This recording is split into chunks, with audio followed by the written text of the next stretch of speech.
Good evening, sir. How are you?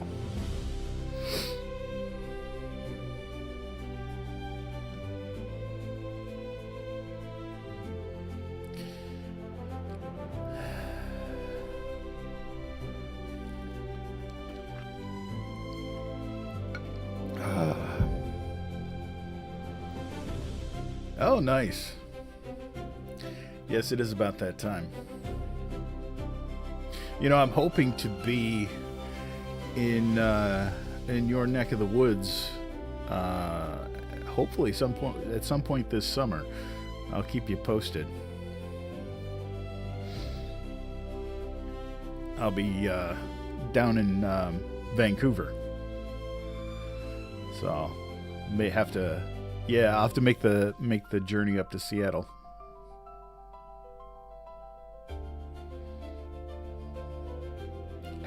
Hey Ash, how are you? Hey Wings, happy Friday to you.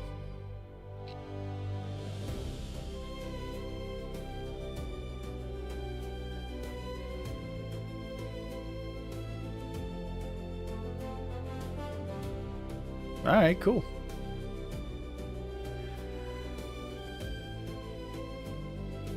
It'll probably be late July, August-ish, depending on how flight prices are.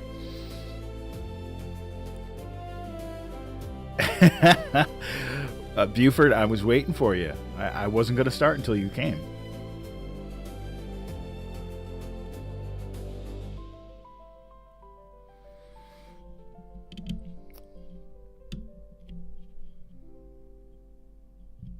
All right.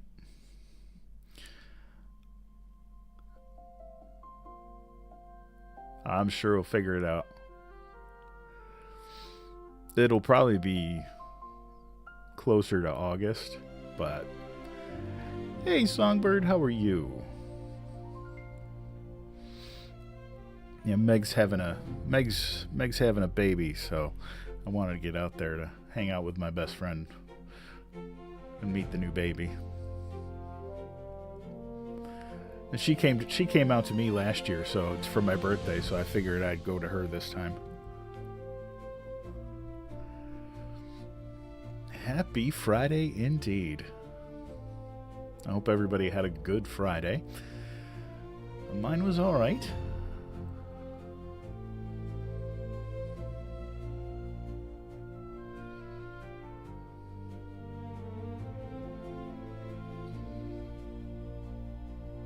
You know, you guys have been pretty wild with the likes lately. I'm wondering how far we can get tonight.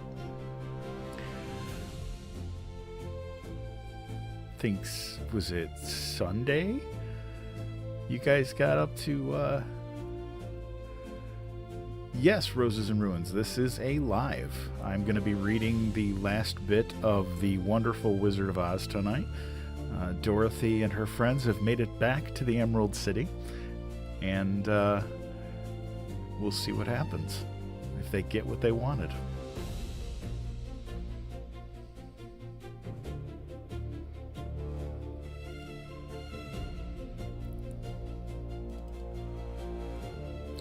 Yeah.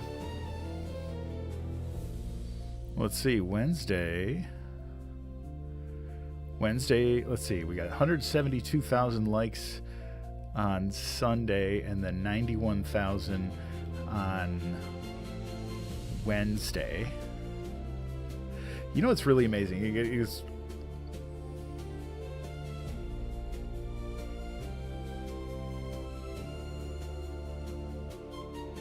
Hey Joe, welcome in. Rita, good to see you. You guys want a wild fact about my lives? You're gonna love this.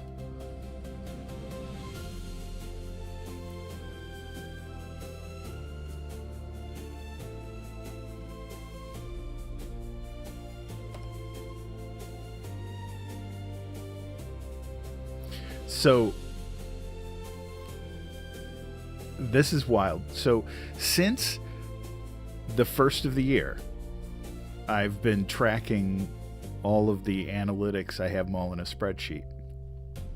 Since the beginning of the year, my lives have gotten 3,510,727 likes.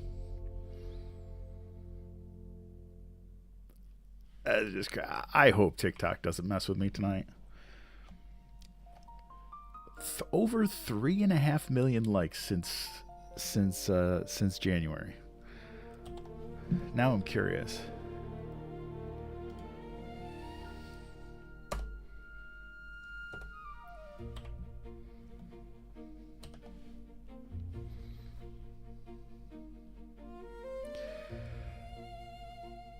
Thank you. So in total viewers, 117,166. Now that's a lot of it is repeat viewers.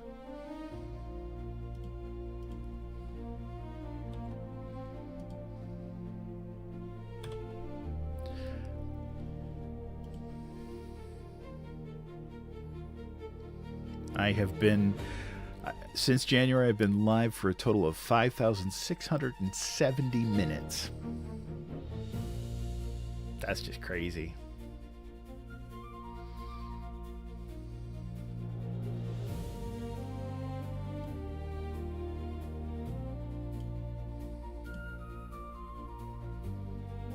We've gotten 12,897 comments. Hey, Ronnie, how are you? And then 3,100. My lives have been shared 3,131 times. That is crazy. Crazy. And then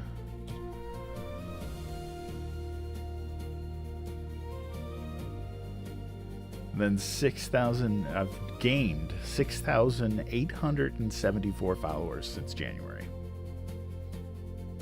That's some crazy stuff, man. That is some crazy, crazy stuff.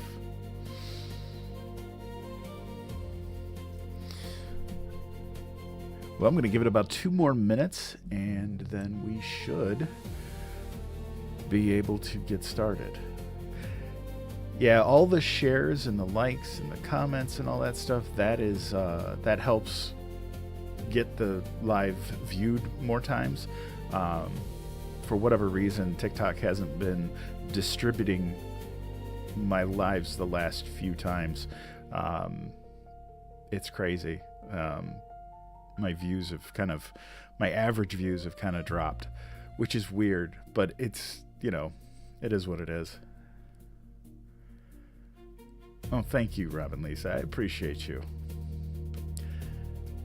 Hey, Eddie, how are you doing, brother? Glad you're here.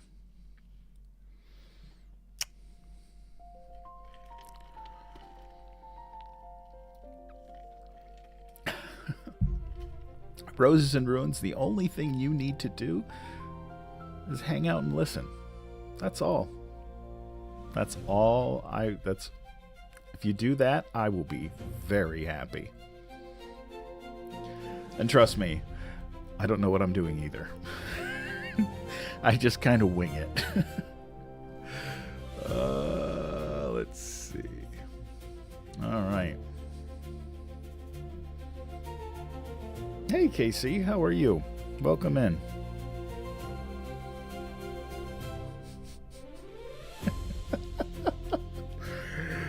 Yup. Aww. Well, Ronnie, you give her some behind the ear scritches for me, and I'll get a second. I'll talk to her. Meow meow meow meow meow. I'm a weird guy. All right, we are going to get started here. Well, this is why you got the head tilt. Nice.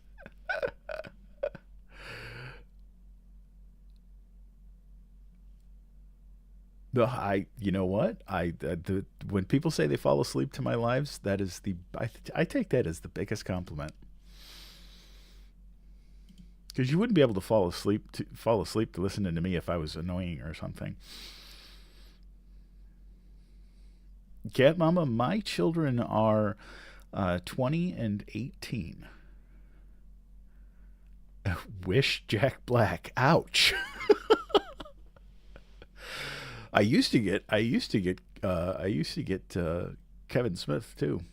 Of course, now he's gone and decided to be skinny. So, hey, crazy mama.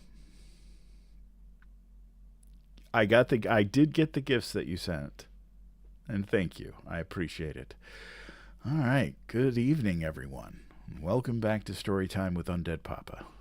Tonight, we reach the end of our journey through L. Frank Baum's The Wonderful Wizard of Oz. Last time, Dorothy and her friends faced the Wicked Witch and survived the dangers of the haunted forest. Now, they have returned to the Emerald City, hoping at last to receive the things they were promised. So wherever you're listening from, dim the lights, sit back and relax, because story time is about to begin.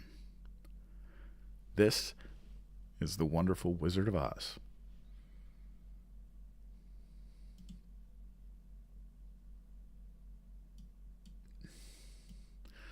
Chapter 15. The Discovery of Oz the Terrible. The four travelers walked up to the great gate of the Emerald City and rang the bell. After ringing several times, it was opened by the same guardian of the gates they had met before. "What? Are you back again?" he asked in surprise. "Do you not see us?" answered the Scarecrow. "But I thought you had gone to visit the Wicked Witch of the West." "We did visit her," said the Scarecrow. "And she let you go again?" asked the man in wonder. "She could not help it, for she is melted," explained the Scarecrow. "Melted? Well, that is good news indeed," said the man. "Who melted her?" "Oh, it was Dorothy," said the lion gravely. "Good gracious!" exclaimed the man, and he bowed very low indeed before her. Then he led them into his little room and locked the spectacles from the great box on all their eyes, just as he had done before. Afterward they passed on through the gate into the Emerald City. When the people heard from the guardian of the gates that Dorothy had melted the Wicked Witch of the West, they all gathered around the travelers and followed them in a great crowd to the Palace of Oz. The soldier with the green whiskers was still on guard before the door, but he let them in at once. And they were again met by the beautiful green girl, who showed each of them to their old rooms at once, so they might rest until the great Oz was ready to receive them. The soldier had the news carried straight to Oz that Dorothy and the other travelers had come back again after destroying the Wicked Witch. But Oz made no reply. They thought the great wizard would send for them at once, but he did not.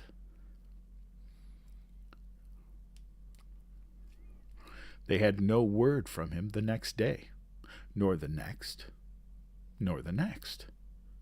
The waiting was tiresome and wearing, and at last they grew vexed that Oz should treat them in so poor a fashion, after sending them to undergo hardships and slavery.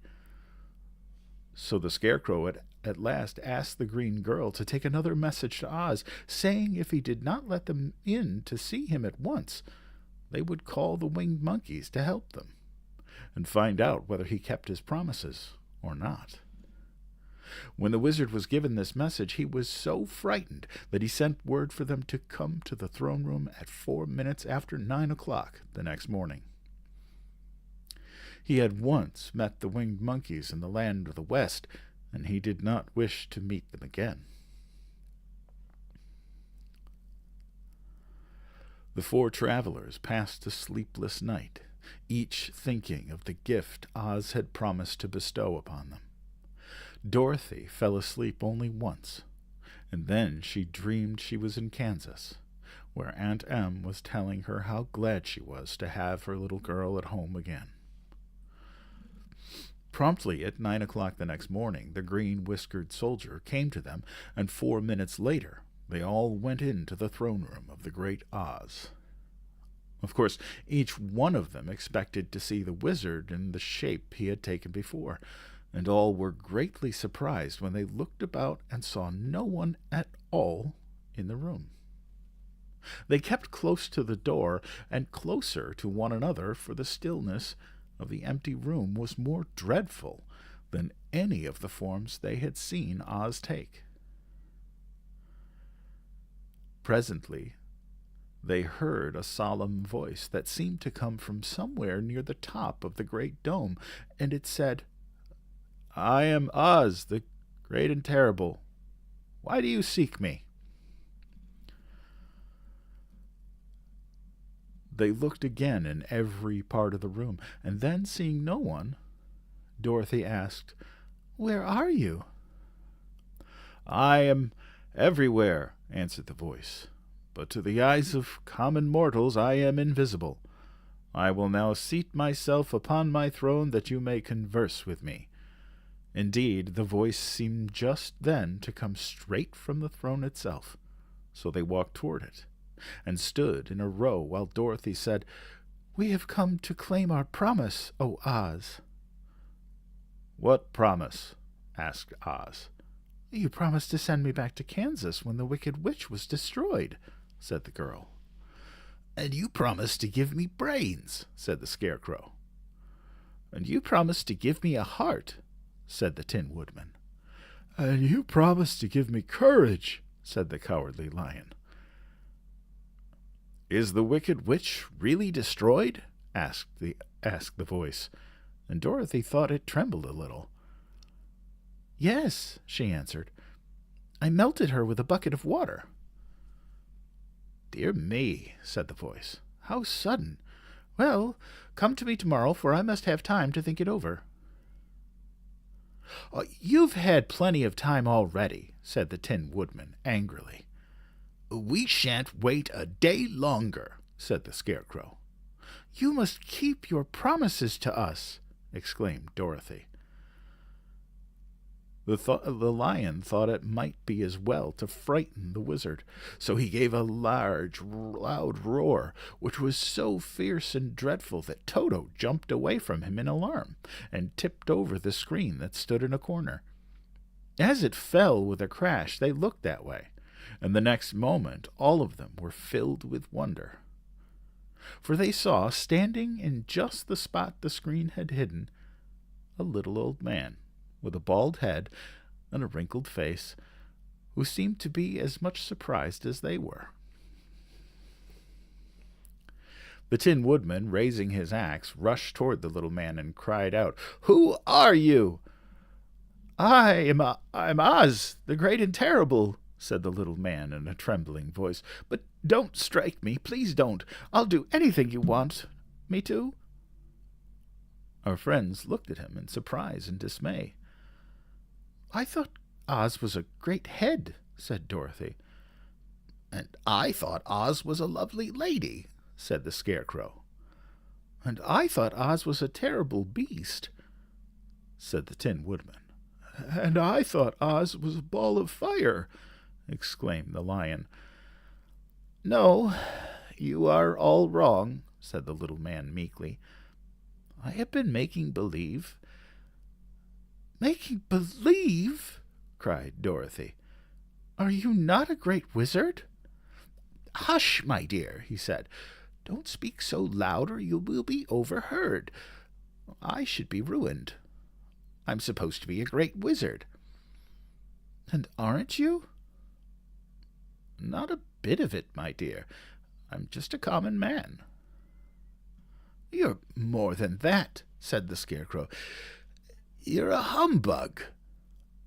"Exactly so," declared the little man, rubbing his hands together as if it pleased him. I am a humbug." "But this is terrible," said the Tin Woodman. "How shall I ever get my heart?" "Or my courage?" asked the Lion. "Or my brains?" wailed the Scarecrow, wiping the tears from his eyes with his coat sleeve. "My dear friends," said Oz, "I pray you not to speak of these little things. Think of me and the terrible trouble I'm in at being found out." "Doesn't anyone else know you're a humbug?" asked Dorothy. "No one knows it but you four, and myself," replied Oz. "I have fooled everyone for so long that I thought I should never be found out.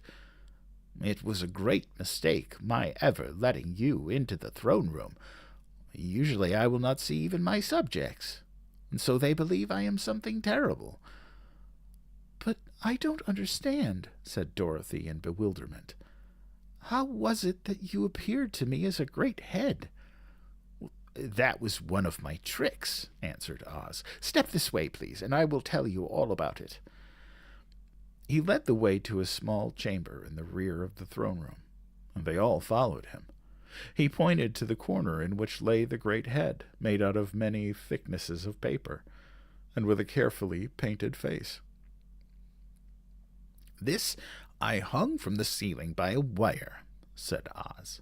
"I stood behind the screen and pulled a thread to make the eyes move and the mouth open." "But how about the voice?" "Oh, I am a ventriloquist," said the little man. "I can throw the sound of my voice wherever I wish, so that you thought it was coming out of the head. Here are the other things I used to deceive you." He showed the Scarecrow the dress and the mask he had worn when he seemed to be the lovely lady, and the Tin Woodman saw that his terrible beast was nothing but a lot of skins sewn together with slats to keep their sides out. As for the ball of fire, the false wizard had hung that also from the ceiling.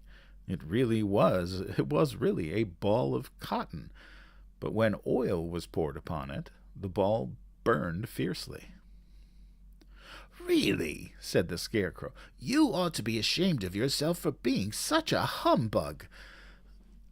"I am. I certainly am," answered the little man sorrowfully. "But it was the only thing I could do. Sit down, please. There are plenty of chairs, and I will tell you my story." So they sat down and listened while he told the following tale. "I was born in Omaha." "Why, that isn't far from Kansas," cried Dorothy.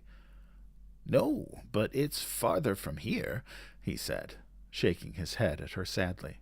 "When I grew up, I became a ventriloquist, and at that I was very well trained by a great master.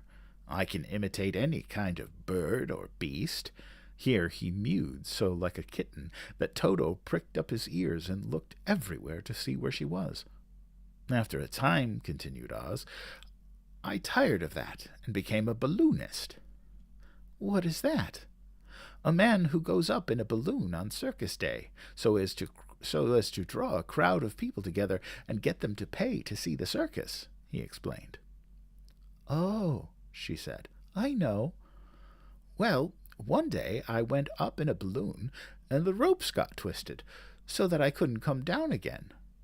It went way up above the clouds, so far that a current of air struck it and carried it many, many miles away. For a day and a night I traveled through the air, and on the morning of the second day I awoke and found the balloon floating over a strange and beautiful country. It came down gradually, and I was not hurt a bit, but I found myself in the midst of a strange people, who, seeing me come from the clouds, thought I was a great wizard. Of course I let them think so, because they were afraid of me, and promised to do anything I wished to them.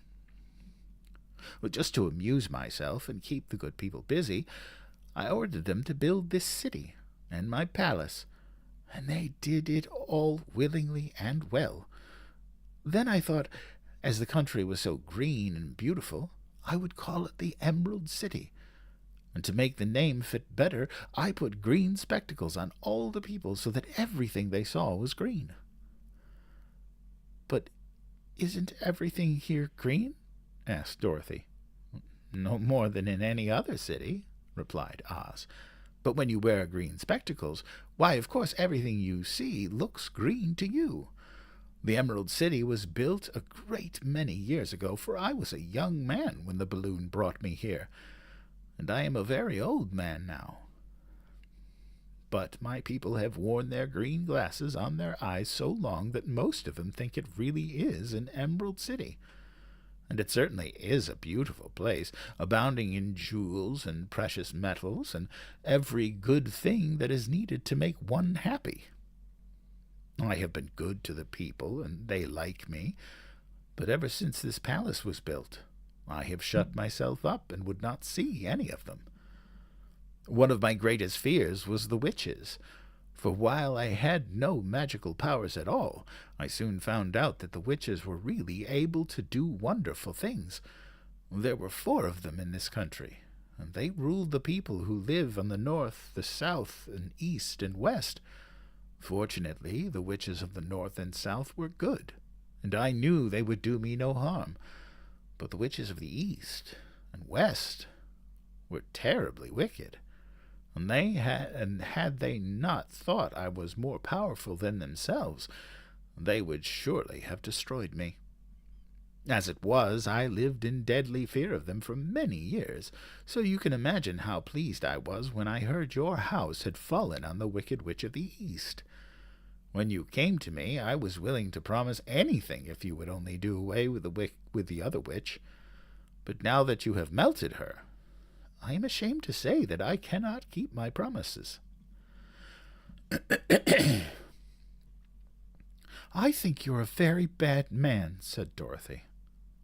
"Oh, no, my dear, I'm really a very good man, but I'm a very bad wizard, I must admit."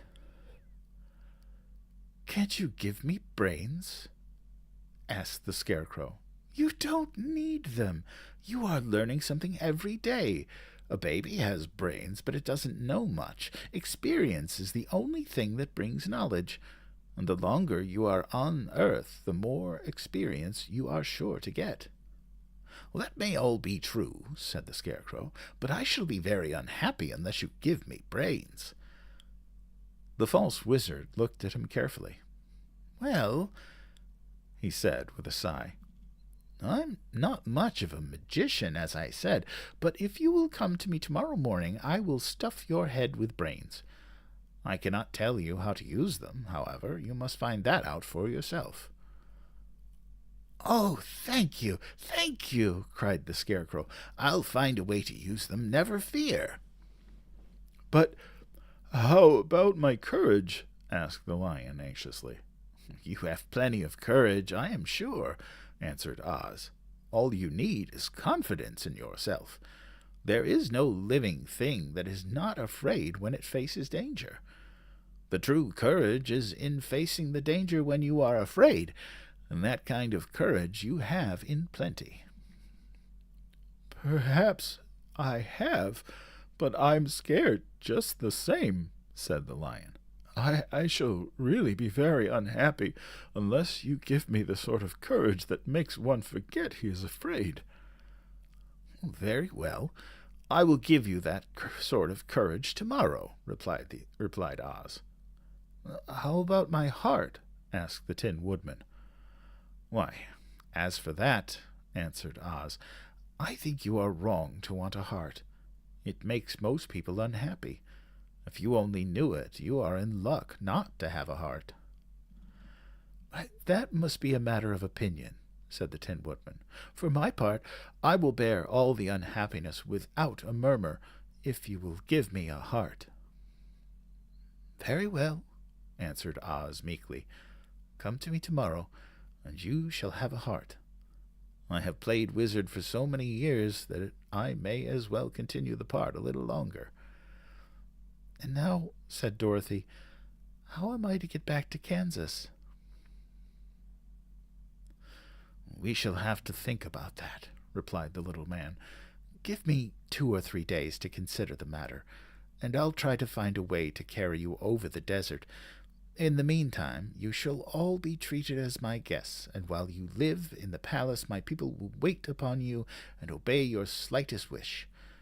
There is only one thing I ask in return for my help, such as it is. You must keep my secret and tell no one I am a humbug."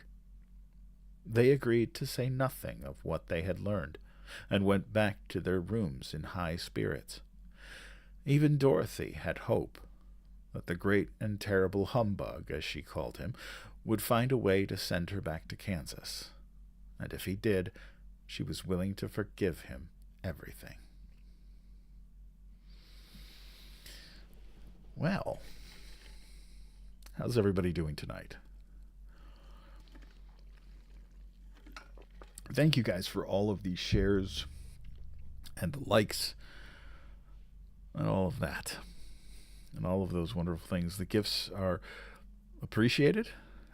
Not necessary, but they are appreciated. I do use them to purchase the ebooks that I use for these lives, and they help keep the campfire lit, as it were.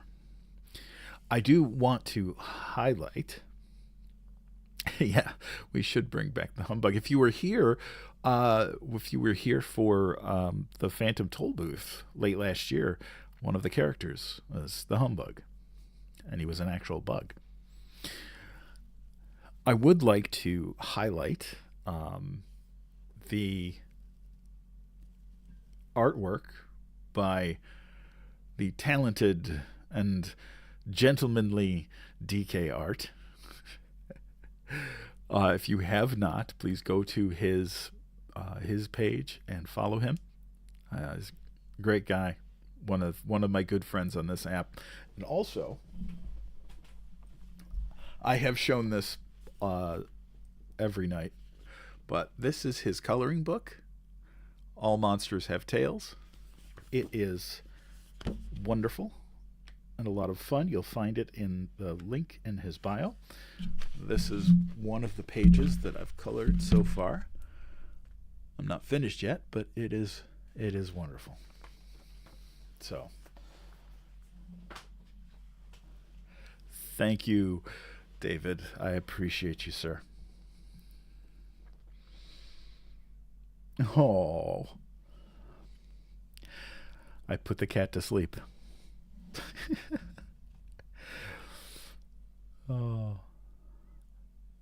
Oh, it's funny. My cat, so odd. She doesn't, like with my daughters, she will climb on top of them and sleep. Me, however, she will not climb on me. She will lay down next to me, but she won't climb on me. It's really strange. I've never had a cat that wouldn't actually climb on me. The cat I had previous to her would be all over me from the minute I got home until the minute I went to bed. I had to kick him out so I could sleep. All right, well, let's get back to the story. Chapter 16, The Magic Art of the Great Humbug. Next morning, the Scarecrow said to his friends, "Congratulate me. I am going to Oz to get my brains at last. When I return, I shall be as other men are." "Well, I have always liked you as you were," said Dorothy simply. "It is kind of you to like a scarecrow," he replied, "but surely you will think more of me when you hear the splendid thoughts my new brain is going to turn out." Then he said goodbye to them all in a cheerful voice and went to the throne room, where he rapped upon the door. "Come in," said Oz. The Scarecrow went in and found the little man sitting down by the window, engaged in deep thought. "I have come for my brains," remarked the Scarecrow, a little uneasily. "Oh, yes. Sit down in that chair, please," replied Oz. "You must excuse me for taking your head off, but I shall have to do it in order to put your brains in their proper place." "That's all right," said the Scarecrow. "You are quite welcome to take my head off as long as it will be a better one when you put it on again." So the wizard unfastened his head and emptied out the straw. Then he entered the back room and took up a measure of bran, which he mixed with a great many pins and needles. Having shaken them together thoroughly, he filled the top of the Scarecrow's head with the mixture and stuffed the rest of the space with straw to hold it in place. When he had fastened the Scarecrow's head on his body again, he said to him, "Hereafter you will be a great man, for I have given you a lot of new brains." The Scarecrow was both pleased and proud at the fulfillment of his greatest wish, and having thanked Oz warmly, he went back to his friends. Dorothy looked at him curiously. His head was quite bulged out at the top with brains. "How do you feel?" she asked. "I feel wise indeed," he answered earnestly. "When I get used to my brains, I shall know everything." "Why are those needles and pins sticking out of your head?" "That is proof that he is sharp," remarked the lion. "Well, I must go to Oz and get my heart," said the woodman. So he walked to the throne room and knocked on the door. "Come in," called Oz, and the woodman entered and said, "I have come for my heart." "Very well," answered the little man, "but I shall have to cut a hole in your breast so I can put your heart in the right place. I hope it won't hurt you." "Oh, no," answered the woodman, "I shall not feel it at all." So Oz brought a pair of tinsmith's shears and cut out a small square hole in the left side of the Tin Woodman's breast. Then, going to a chest of drawers, he took out a pretty heart made entirely of silk and stuffed with sawdust. "Isn't it a beauty?" he asked. "It is indeed," replied the woodman, who was greatly pleased. "But is it a kind heart?" "Oh, very," answered Oz. He put the heart in the woodman's breast, then replaced the square of tin, soldering it neatly together where it had been cut. "There," he said. "Now you have a heart that any man might be proud of. I'm sorry I had to put a patch on your breast, but it really couldn't be helped." "Never mind the patch," exclaimed the happy woodman. "I am very grateful to you, and shall never forget your kindness." "Don't speak of it," replied Oz. Then the Tin Woodman went back to his friends, who wished him every joy on account of his good fortune. The lion now walked to the throne room and knocked at the door. "Come in." "I have come for my courage," announced the lion, entering the room. "Very well," answered the little man. "I will get it for you." He went to a cupboard and, reaching up to a high shelf, took down a square green bottle, the contents of which he poured into a green gold dish, beautifully carved. Placing this before the Cowardly Lion, who sniffed at it as if he did not like it, the wizard said, "Drink." "What is it?" asked the lion. "Well," answered Oz, "if it were inside of you, it would be courage.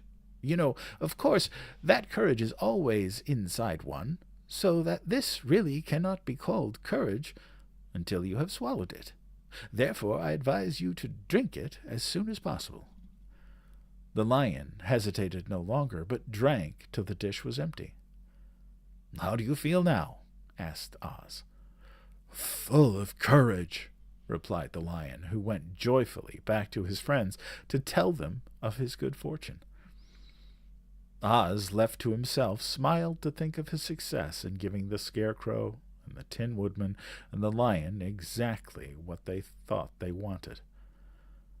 "How can I help being a humbug," he said, "when all these people make me do things that everybody knows can't be done?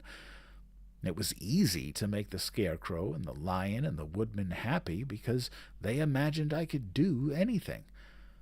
But it will take more than imagination to carry Dorothy back to Kansas, and I'm sure I don't know how it can be done."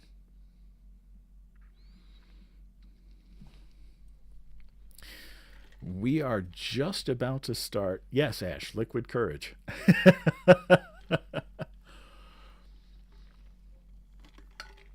We are currently starting Chapter 17. If you're just arriving, you're right on time.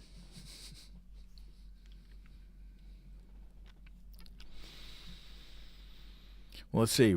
There are 25 chapters in the book. I kind of wonder if you guys can get me to 100,000 likes before the end of the book. Challenge accepted. Totally honest with you, I don't care if we get there or not. I'm just having a good time reading. Chapter 17. How the Balloon Was Launched. For 3 days, Dorothy heard nothing from Oz. These were sad days for the little girl, although her friends were all quite happy and contented.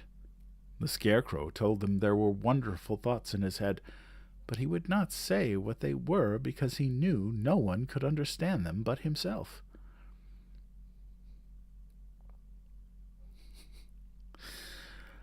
But when the Tin Woodman walked about, he felt his heart rattling around in his breast, and he told Dorothy that he had discovered it to be a kinder and more tender heart than the one he had owned when he was made of flesh.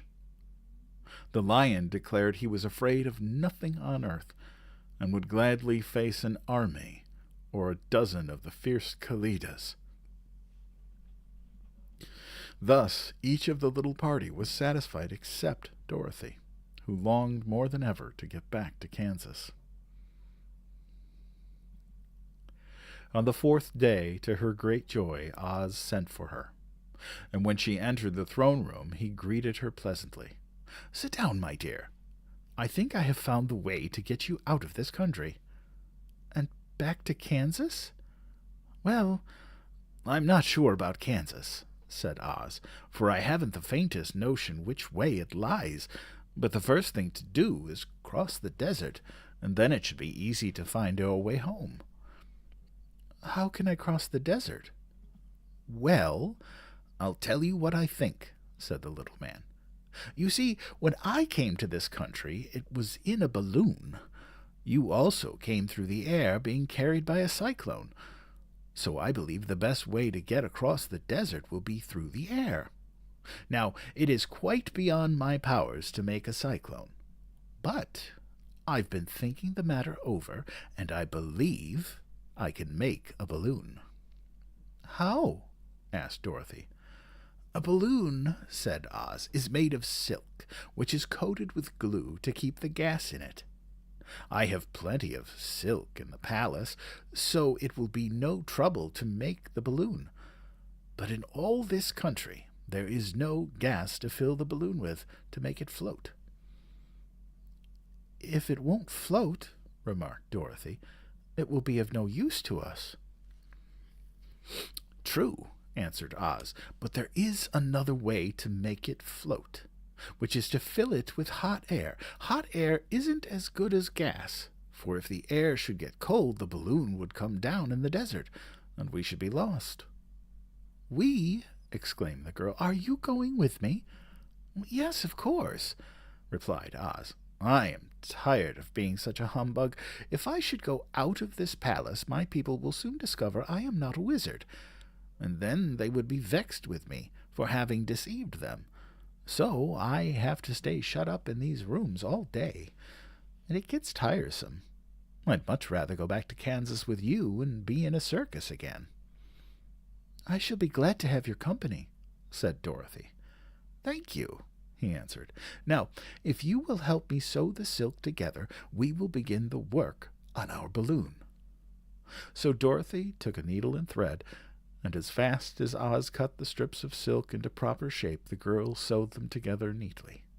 First there was a strip of light green silk, then a strip of dark green, then a strip of emerald green, for Oz had a fancy to make the balloon in different shades of the color about them.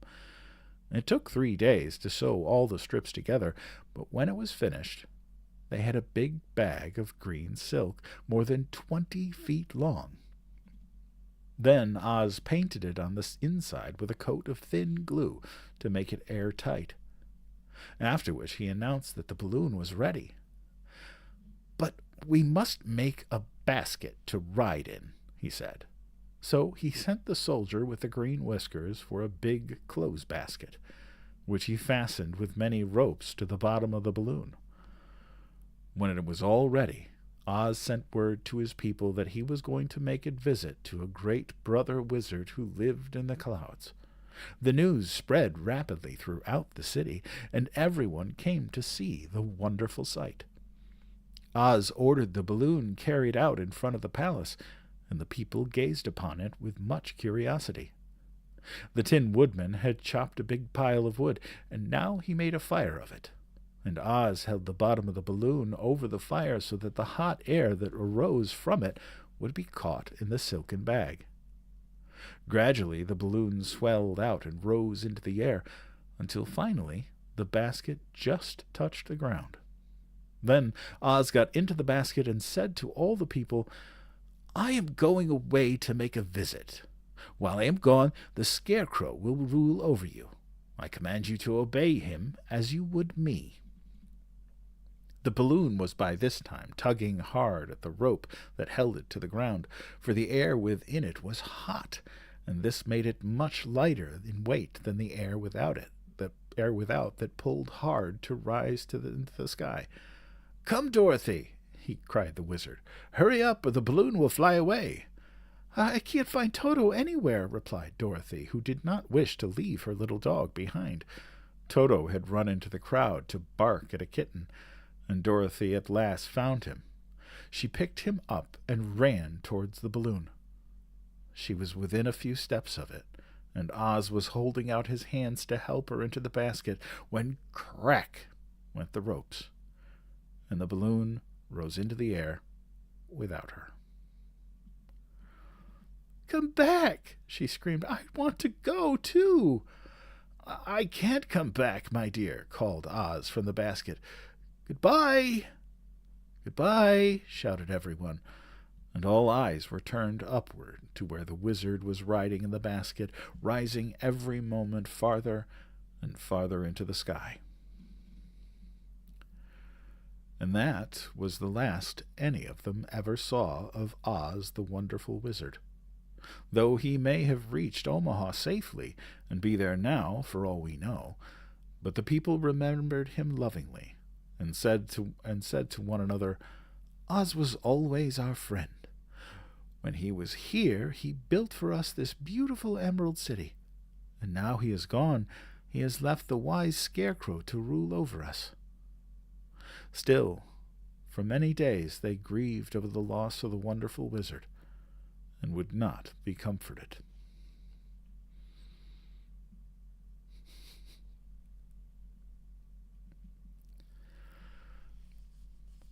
Chapter 18. Away to the South.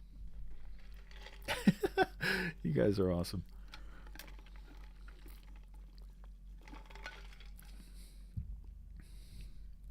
Thank you, Apple. I appreciate you.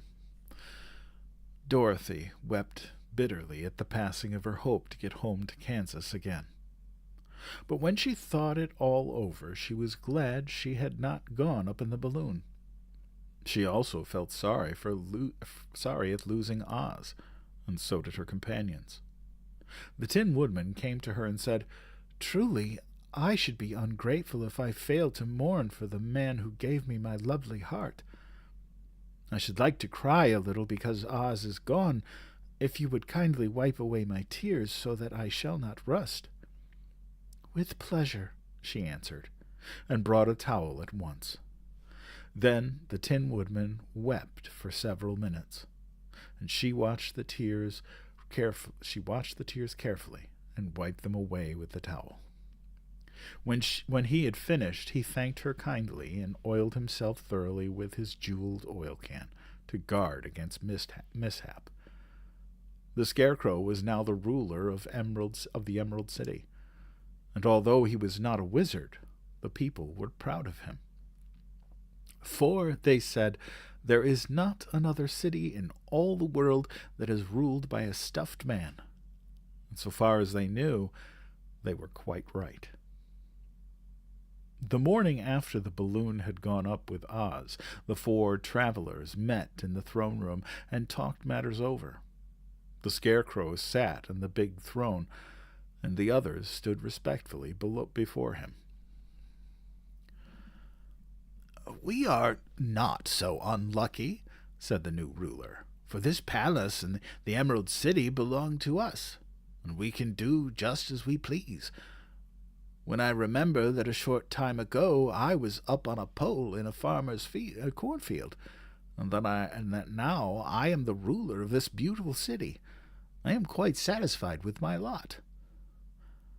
"I also," said the Tin Woodman, "am well pleased with my new heart, and really that was the only thing I wished in all the world."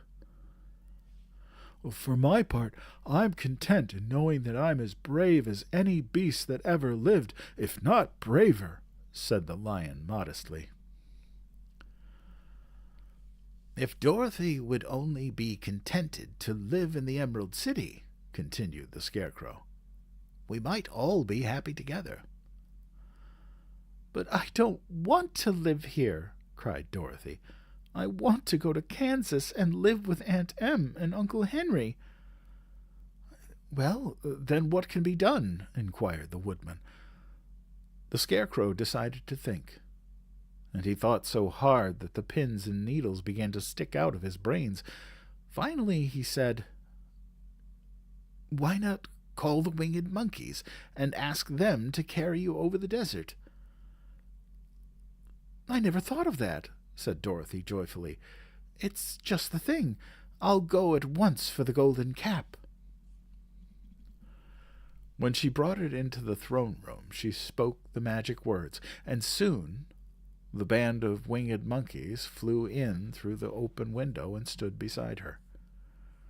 "This is the second time you have called us," said the Monkey King, bowing before the little girl. "What do you wish?" "I want you to fly with me to Kansas," said Dorothy. But the Monkey King shook his head.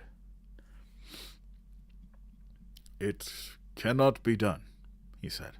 "We belong to this country alone, and cannot leave it. There has never been a winged monkey in Kansas yet, and I suppose there never will be, for they don't belong there. We shall be glad to serve you in any way in our power, but we cannot cross the desert. Goodbye." And with another bow the Monkey King spread his wings and flew away through the window, followed by all his band. Dorothy was ready to cry with disappointment. "I have wasted the charm of the golden cap to no purpose," she said. "The winged monkeys cannot help me." "It is certainly too bad," said the tender-hearted Woodman. The Scarecrow was thinking again, and his head bulged out so horribly that Dorothy feared it would burst. "Now let us call in the soldier with the green whiskers," he said, "and ask his advice."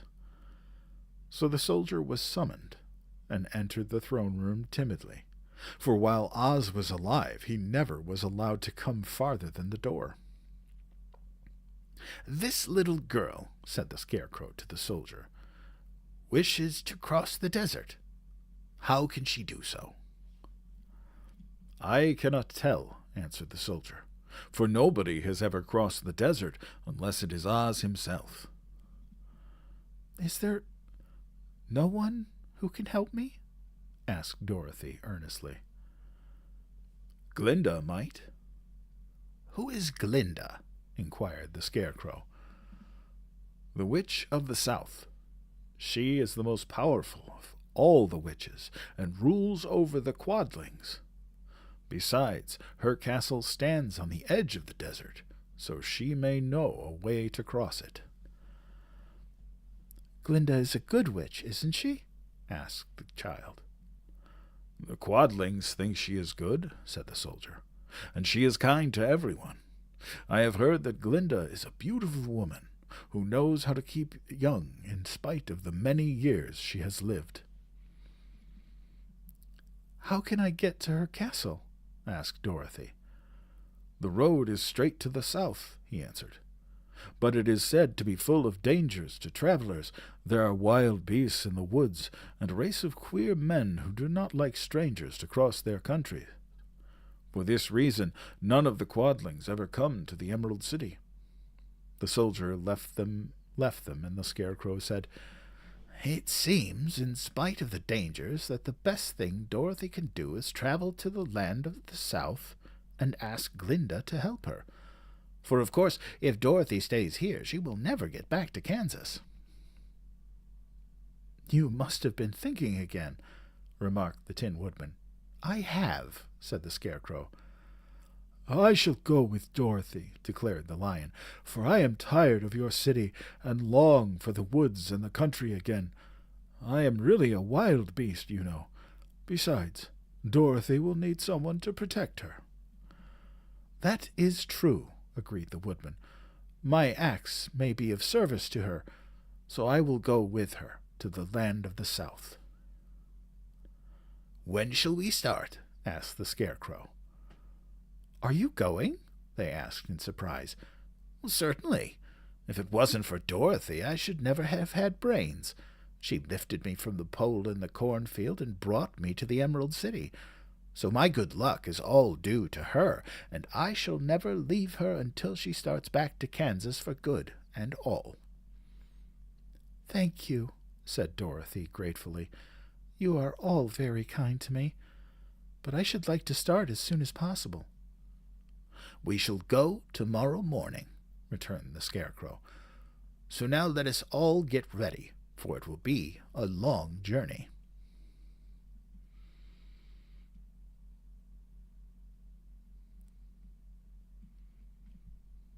There we go.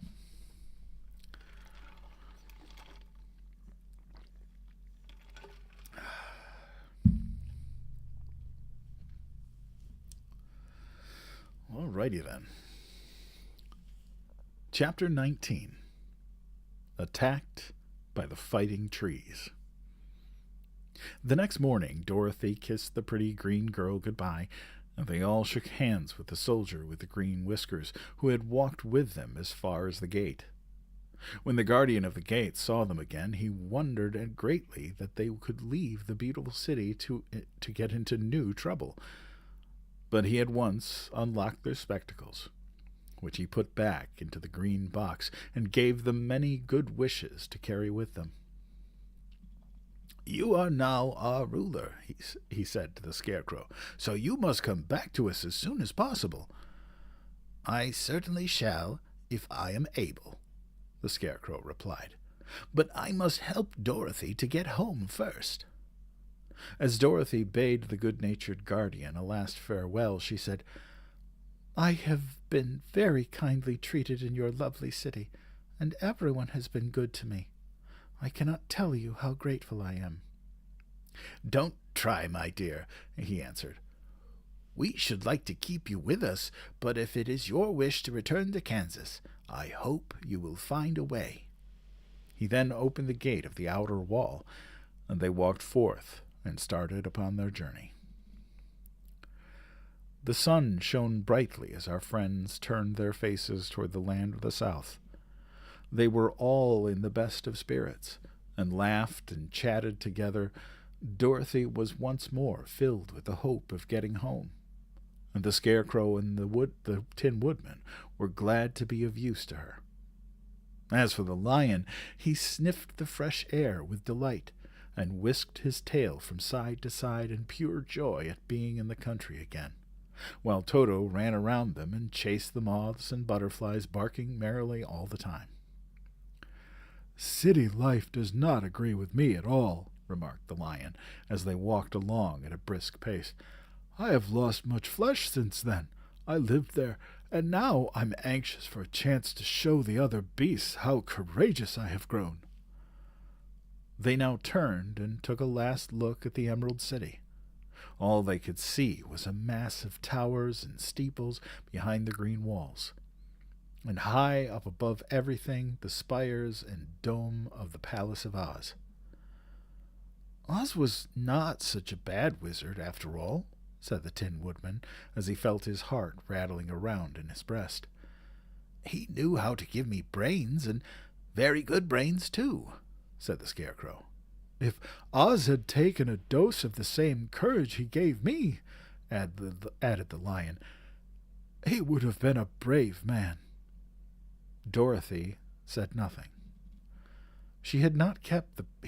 Oz had not kept the promise he made to her. But he had done his best, so she forgave him. As he said, he was a good man, even if he was a bad wizard. The first day's journey was through the green fields and bright flowers that stretched about the Emerald City on every side. They slept that night on the grass, with nothing but stars over them, and they rested very well indeed. In the morning they traveled on until they came to a thick wood. There was no way of going around it, for it seemed to extend to the right and left as far as they could see, and, besides, they did not dare change the direction of their journey, for fear of getting lost. So they looked for the place where it would be easiest to get into the forest. The Scarecrow, who was in the lead, finally discovered a big tree with such wide-spreading branches that there was room for the party to pass underneath. So he walked forward to the tree, but just as he came under the first branches, they bent down and twined around him. And the next minute he was raised from the ground and flung headlong among his fellow travelers. This did not hurt the Scarecrow, but it surprised him, and he looked rather dizzy when Dorothy picked him up.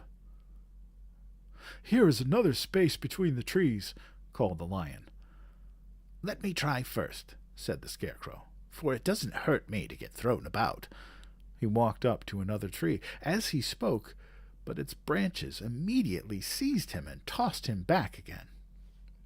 "This is so strange," exclaimed Dorothy. "What shall we do?"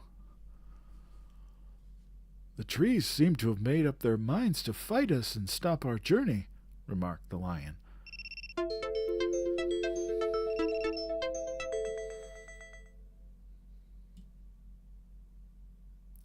Damn TikTok. But we love TikTok, and we love the TikTok shop. I'm not a bot, TikTok. I'm right here.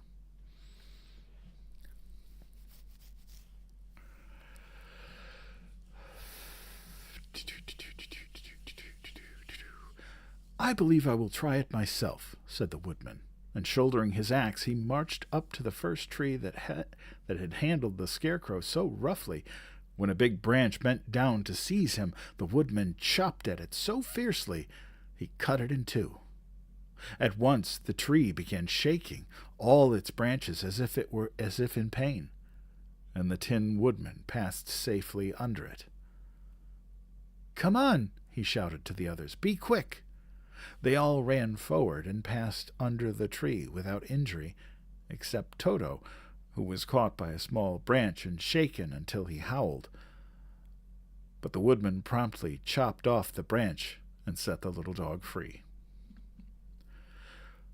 The other trees of the forest did nothing to keep them back, so they made up their minds that only the first row of trees could bend down their branches, and that probably these were the policemen of the forest, and given this wonderful power in order to keep strangers out of it. The four travelers walked with ease through the trees until they came to the farther edge of the wood. Then, to their surprise, they found before them a high wall which seemed to be made of white china. It was smooth, like the surface of a dish, and higher than their heads. "What shall we do now?" asked Dorothy. "I will make a ladder," said the Tin Woodman, "for we certainly must climb over the wall."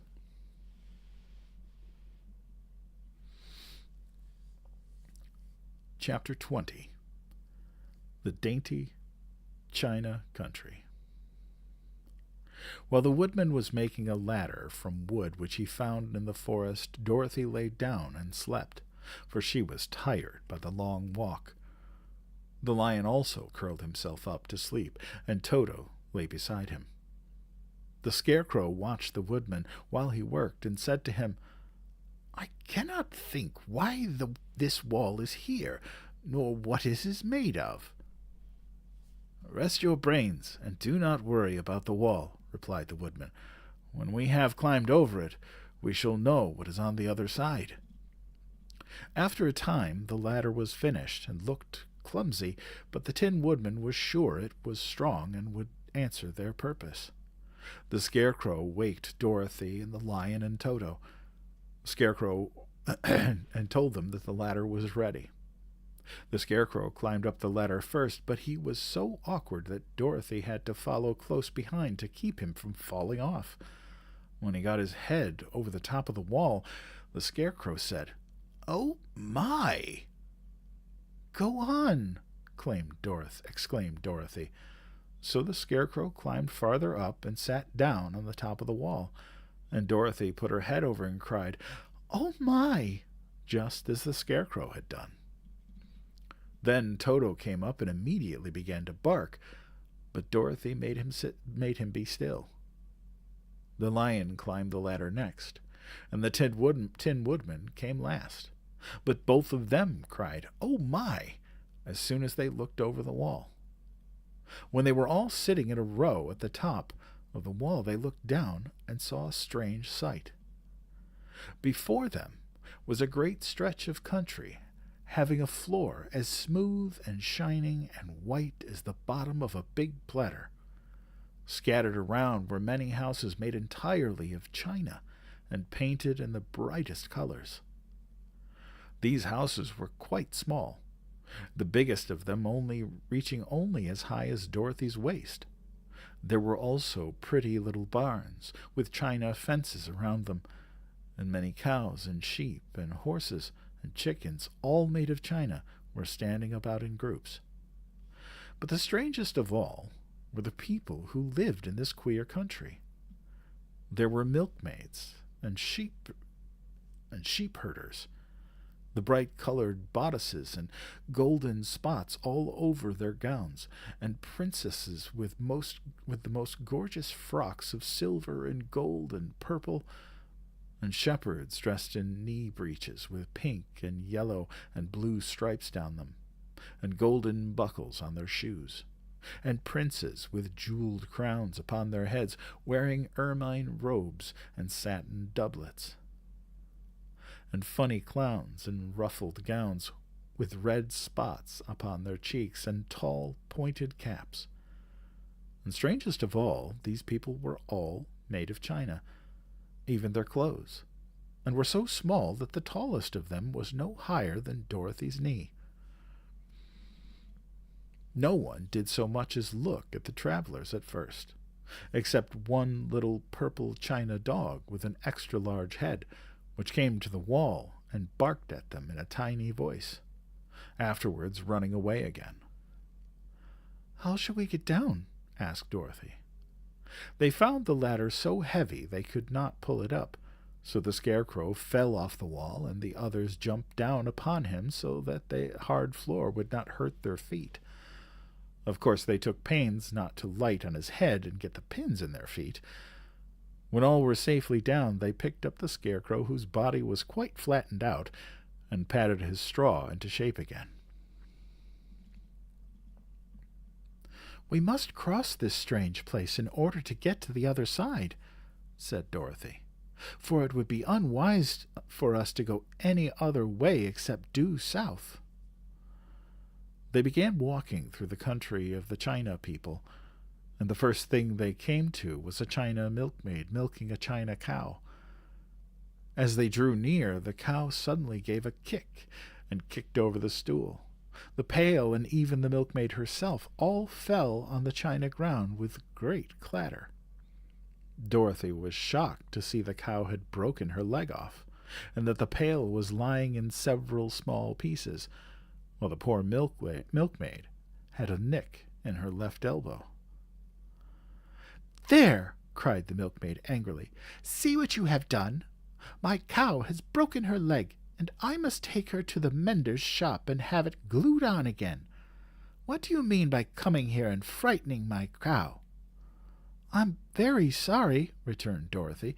"Please forgive us." But the pretty milkmaid was much too vexed to make any answer. She picked up the legs sulkily and led her cow away, the poor animal limping on 3 legs. As she left them, the milkmaid cast many reproachful glances over her shoulder at the clumsy strangers, holding her nicked elbow close to her side. Dorothy was quite grieved at this mishap. "We must be very careful here," said the kind-hearted woodman, "or we may hurt these pretty little people so they will never get over it." A little further on, Dorothy met a most beautiful-dressed young princess, who stopped short as she saw the strangers and started to run away. Dorothy wanted to see more of the princess, so she ran after her, but the China girl cried out, "Don't chase me! Don't chase me!" She had such a frightened little voice that Dorothy stopped and said, "Why not?" "Because," answered the princess, also stopping a safe distance away, "if I run, I may fall down and break myself." "But could you not be mended?" asked the girl. "Oh, yes, but one is never so pretty after being mended, you know," replied the princess. "I suppose not," said Dorothy. "Now, there is Mr. Joker, one of our clowns," continued the China lady, "who is always trying to stand upon his head. He has broken himself so often that he is mended in 100 places, and doesn't look at all pretty. Here he comes now, so you can see for yourself." Indeed, a jolly little clown came walking toward them, and Dorothy could see that in spite of his pretty clothes of red and yellow and green, he was completely covered with cracks, running every which way and showing plainly that he had been mended in many places. The clown put his hands in his pockets, and after puffing out his cheeks and nodding his head at them saucily, he said, "My lady fair, why do you stare at poor old Mr. Joker? You are quite as stiff and prim as if you'd eaten up a poker." "Be quiet, sir," said the princess. "Can't you see these strangers? These are strangers, and should be treated with respect." "Well, that's respect, I expect," declared the clown, and immediately stood upon his head. "Don't mind Mr. Joker," said the princess to Dorothy. "He is considerably cracked in his head, and that makes him foolish." "Oh, I don't mind him a bit," said Dorothy. "But you are so beautiful," she continued, "that I am sure I could love you dearly. Won't you let me carry you back to Kansas and stand you on Aunt Em's mantle? I could carry you in my basket." "That would make me very unhappy," answered the China princess. "You see, here in our country we live contentedly, and can talk and move around as we please, but whenever any of us are taken away, our joints at once stiffen, and we can only stand straight and look pretty. Of course, that is all that is expected of us when we are on mantels and cabinets and drawing-room tables, but our lives are much pleasanter here in our own country." "I would not make you unhappy for all this world," exclaimed Dorothy, "so I'll just say good-bye." "Good-bye," replied the princess. They walked carefully through the China country. The little animals and all the people scampered out of their way, fearing the strangers would break them, and after an hour or so the travelers reached the other side of the country and came to another China wall. It was not so high as the first, however, and by standing upon the lion's back they all managed to scramble to the top. Then the lion gathered his legs under him and jumped on the wall. But just as he jumped, he upset a china church with his tail and smashed it all to pieces. "That was too bad," said Dorothy, "but I really think we were lucky in not doing these little people more harm than breaking a cow's leg in a church. They are all so brittle." "They are indeed," said the Scarecrow, "and I am thankful I am made of—" God, wrong voice. "They are indeed," said the Scarecrow, "and I am thankful I am made of straw and cannot be easily damaged. There are worse things in the world than being a scarecrow.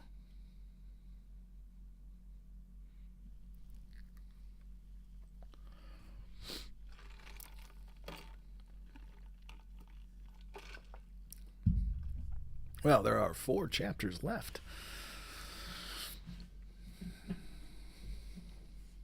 Chapter 21.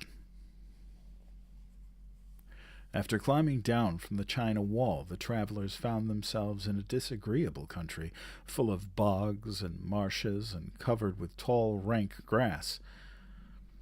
It was difficult to walk without falling into muddy holes, for the grass was so thick that it hid them from sight.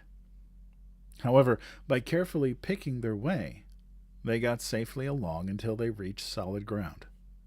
But here the country seemed wilder than ever, and after a long, tiresome walk through the underbrush, they entered another forest, where the trees were bigger and older than any they had ever seen.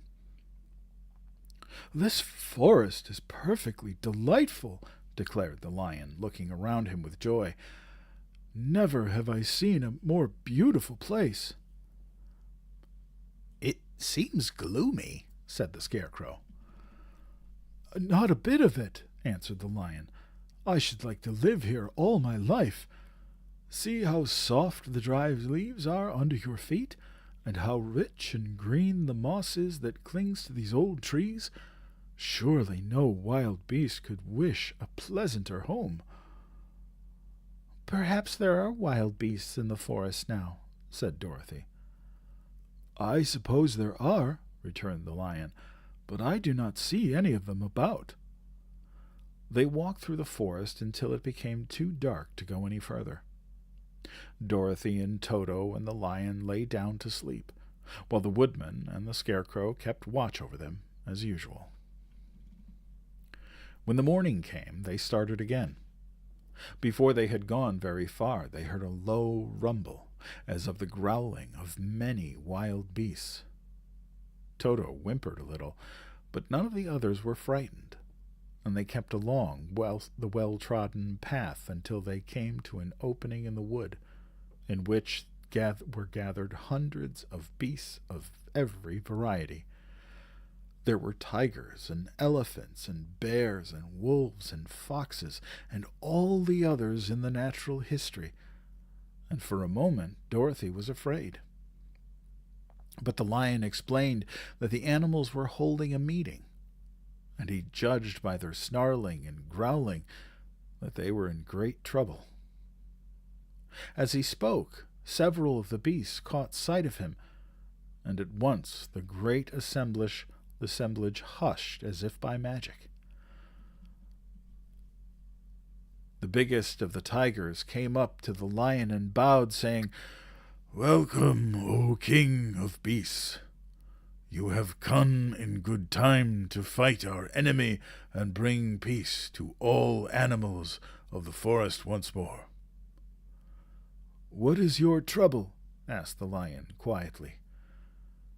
"We are all threatened," answered the tiger, "by a fierce enemy, which has lately come into this forest.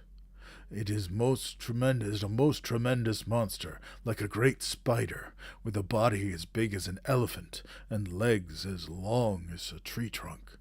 It has 8 of these long legs, and as the monster crawls through the forest, he seizes an animal with a leg and drags it into his mouth, where he eats it as a spider does a fly.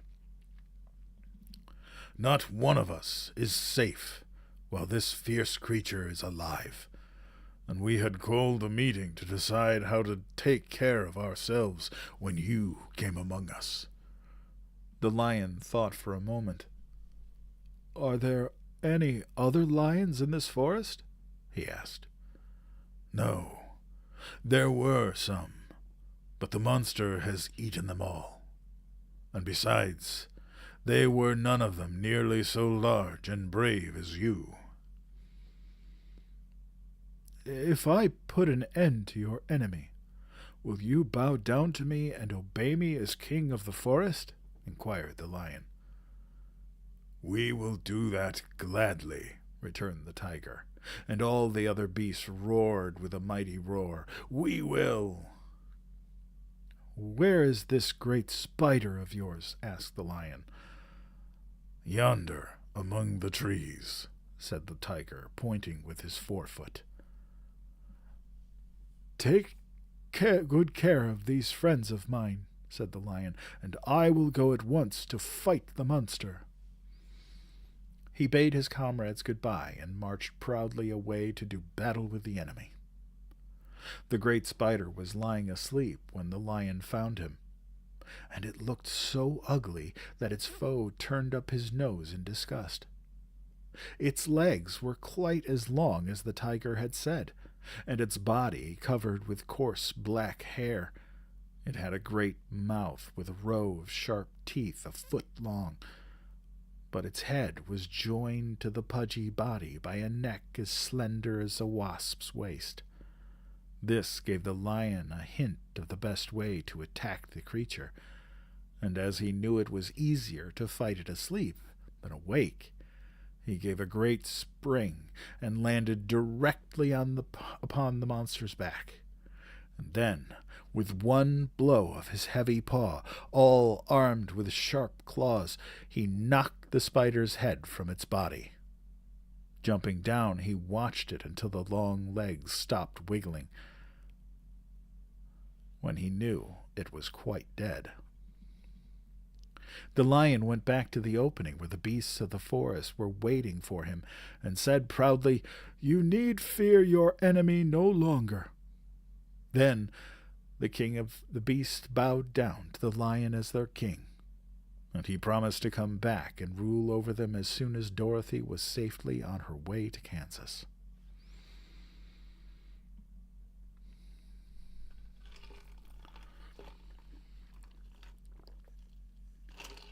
You guys are awesome. Laura, I am doing well. How are you? Welcome in.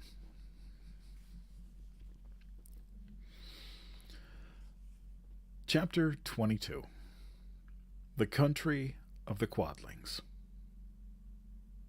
The four travelers passed through the rest of the forest in safety, and when they came out from its gloom, saw before them a steep hill, covered from top to bottom with great pieces of rock.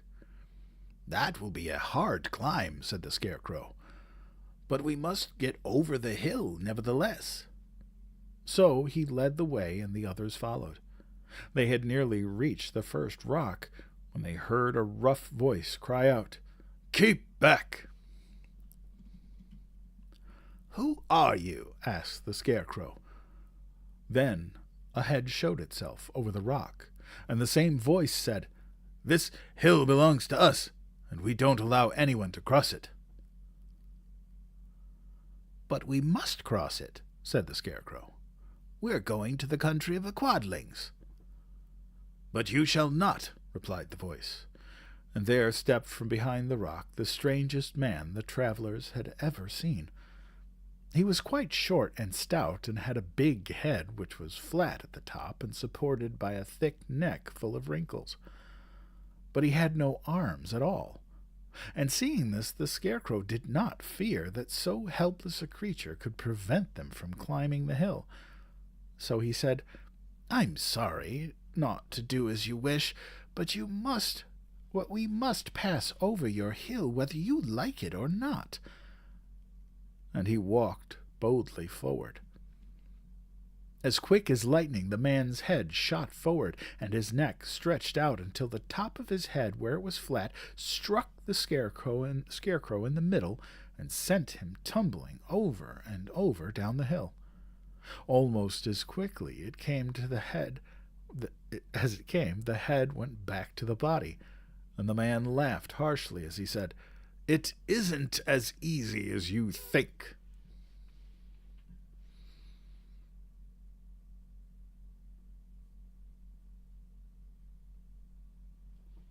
Oh, Shadow Dog, I'm glad you're here, and I hope you get well very soon.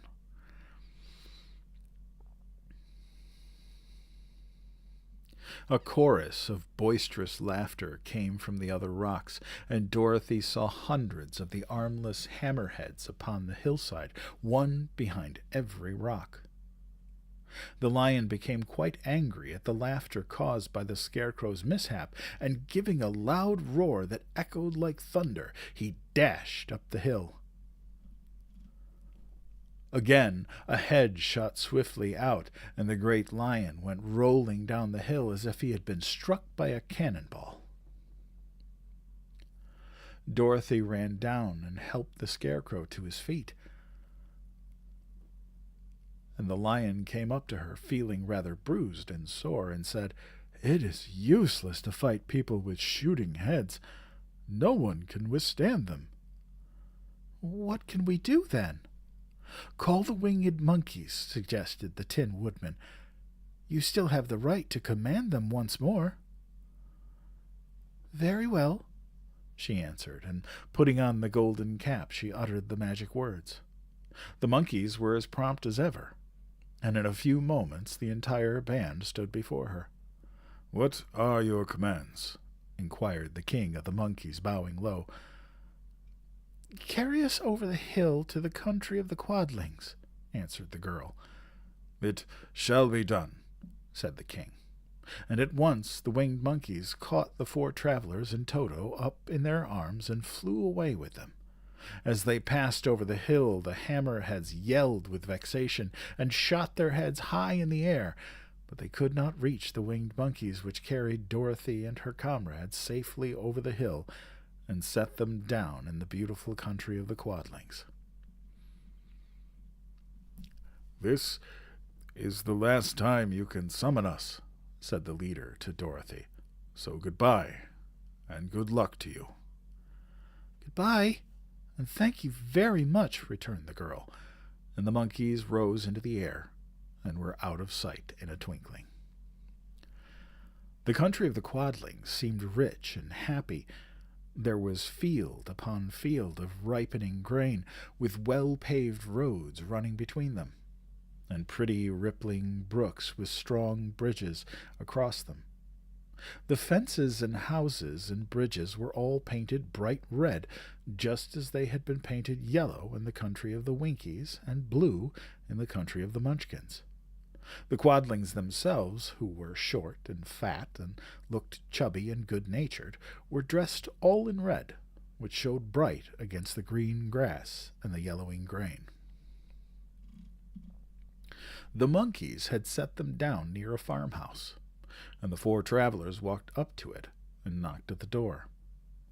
It was opened by the farmer's wife, and when Dorothy asked her for something to eat, the woman gave them all a good dinner, with 3 kinds of cake, and 4 kinds of cookies, and a bowl of milk for Toto.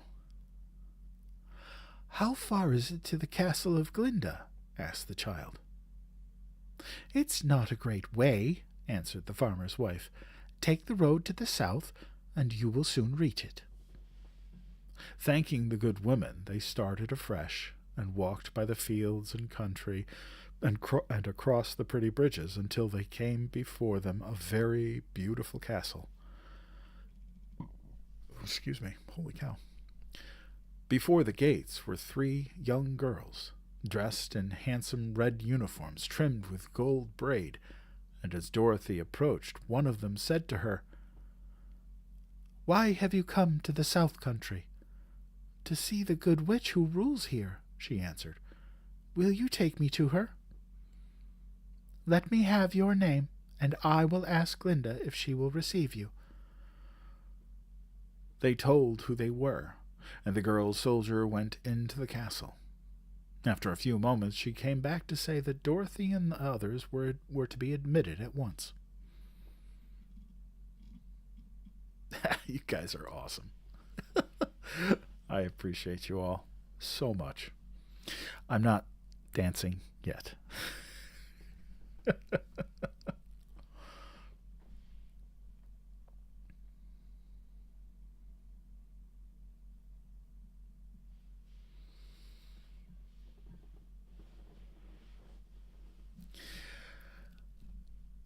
Chapter 23. Glinda the Good Witch grants Dorothy's wish. I'm just waiting for one of you to be like, "Dance, monkey, dance!"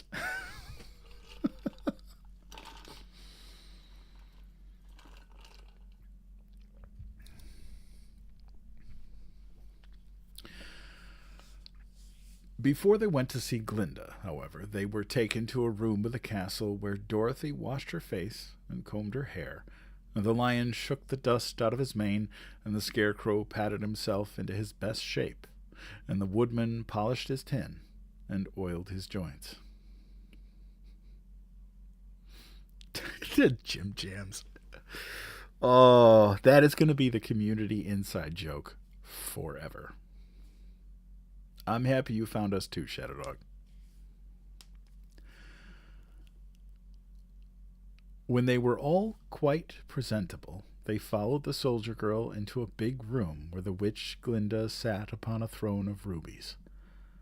She was both beautiful and young to their eyes. Her hair was a rich red in color and fell in flowing ringlets over her shoulders.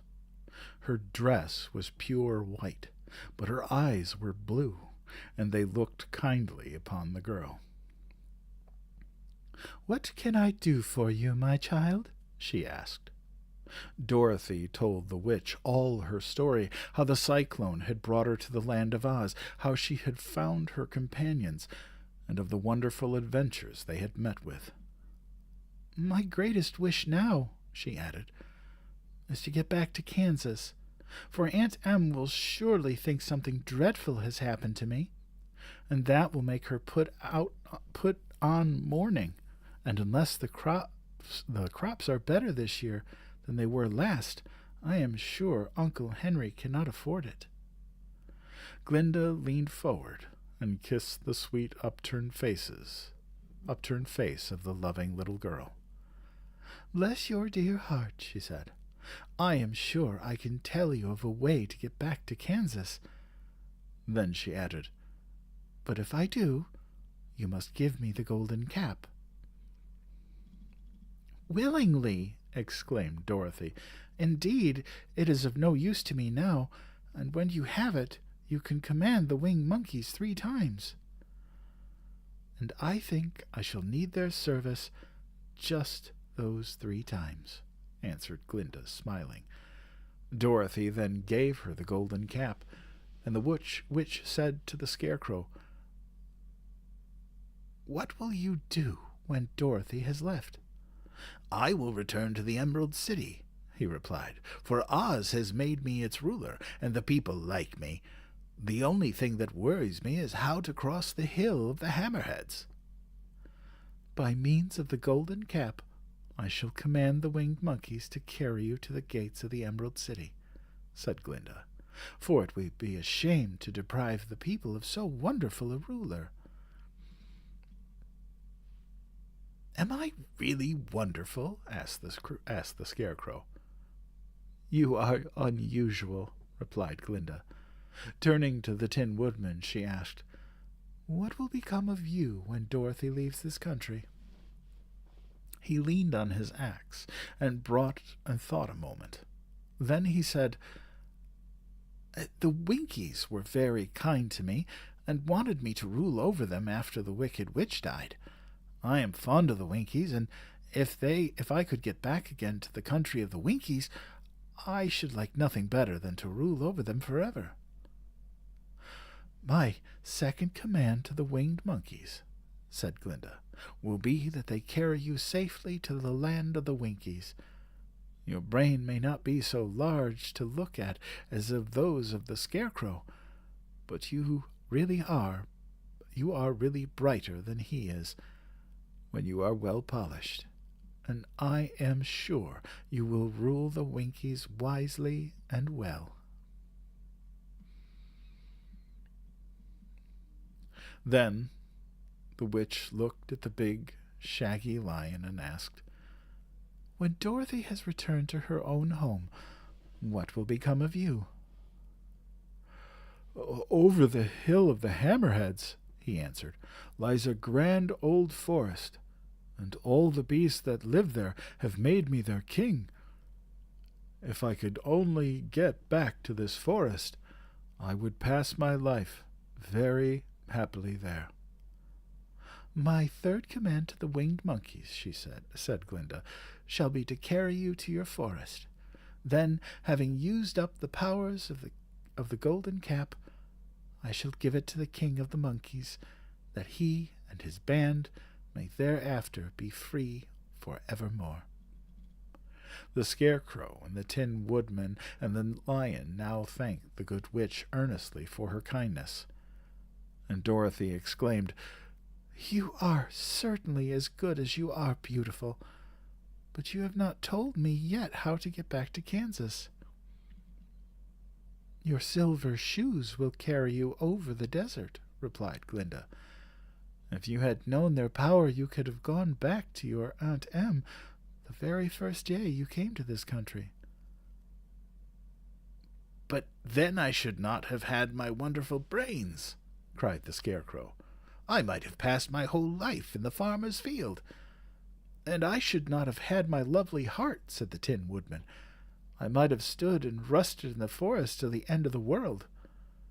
"And I should have lived a coward forever," declared the Lion, "and no beast in all the forest would have had a good word to say to me."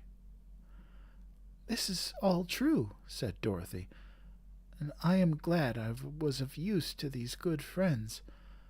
But now that each of them has had what he most desired, and each is happy in having a kingdom to rule besides, I think I should like to go back to Kansas." "The silver shoes," said the good witch, "have wonderful powers, and one of the most curious things about them is that they can carry you to any place in the world in 3 steps. Each step will be made in the wink of an eye. All you have to do is knock the heels together 3 times and command the shoes to carry you wherever you wish to go." "If that is so," said the child joyfully, "I will ask them to carry me back to Kansas at once."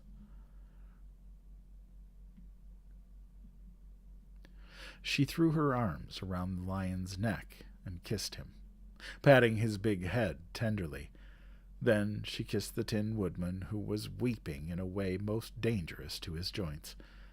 But she hugged the soft, stuffed body of the Scarecrow in her arms instead of kissing his painted face, and found she was crying herself at this sorrowful parting from her loving comrades. Glinda the Good stepped down from her ruby throne to give the little girl a goodbye kiss, and Dorothy thanked her for all the kindness she had shown to her friends and herself. Dorothy now took Toto up solemnly in her arms, and having said one last goodbye, she clapped the heels of her shoes together 3 times, saying, "Take me home to Aunt Em." Instantly she was whirling through the air so swiftly that all she could see was the wind whistling past her ears. The silver shoes took but 3 steps, and then she stopped so suddenly that she rolled over upon the grass several times before she knew where she was. At length she stood up and looked about her. "Good gracious!" she cried, for she was sitting on the broad Kansas prairie, and just before her was the new farmhouse Uncle Henry built after the cyclone had carried away the old one.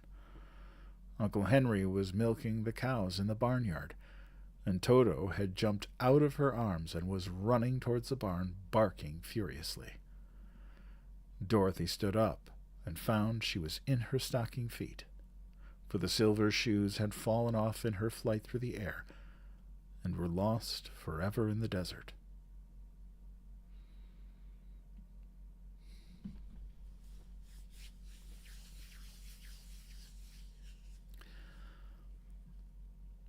Chapter 24. Home Again. Aunt Em had just come out of the house to water the cabbages when she looked up and saw Dorothy running toward her. "My darling child!" she cried, folding the little girl in her arms and covering her face with kisses. "Where in the world did you come from?" "From the land of Oz," said Dorothy gravely. "And here is Toto, too, and oh, Aunt Em, I'm so glad to be home again."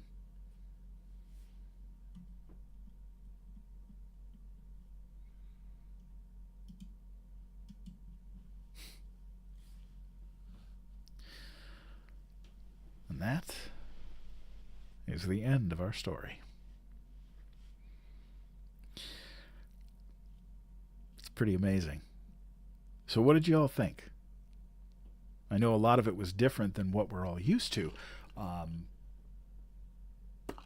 as far as the book versus what we're all used to, which is the 1939 movie.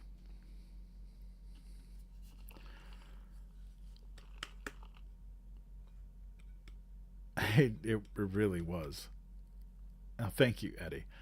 Thank you, Crazy Mama. Clint, thank you. Thank you, Lynn. So, I found some interesting stuff. Thank you, Joe. I found some interesting stuff about the book. Kind of wanted to share it with you guys. So, the book was first published in 1900. So, the book is older than, like, the Titanic. It's older than, like, radio as a household technology, and older than flight. And people still recognize the characters instantly over a century later, which is amazing for anything to last that long and be so recognizable. Interesting. The book was not like a lot of classic books where they didn't take off in their thank you, Buford, for coming in, where they didn't take off when they originally were published. The Wonderful Wizard of Oz was an immediate success, and it just really became one of the most popular children's books in the United States. And Baum intended the original, this book, to be a standalone story, but it was so popular, and he would get letters from children asking him to write more, and he wrote 13 more Oz books. Oh, thank you, Jessica. I really appreciate you. So now because as an artist myself, I really have always loved the original illustrations. The original illustrator for the book was a man by the name of W.W. Denslow. His drawings were what shaped what became the characters in the movie, and really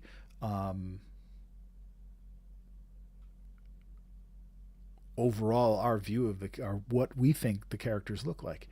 Baum and Denslow became somewhat of celebrities, and interestingly enough, they even split merchandising rights, which was like surprisingly like a modern thinking for that early. It seems like a near-death experience. Baum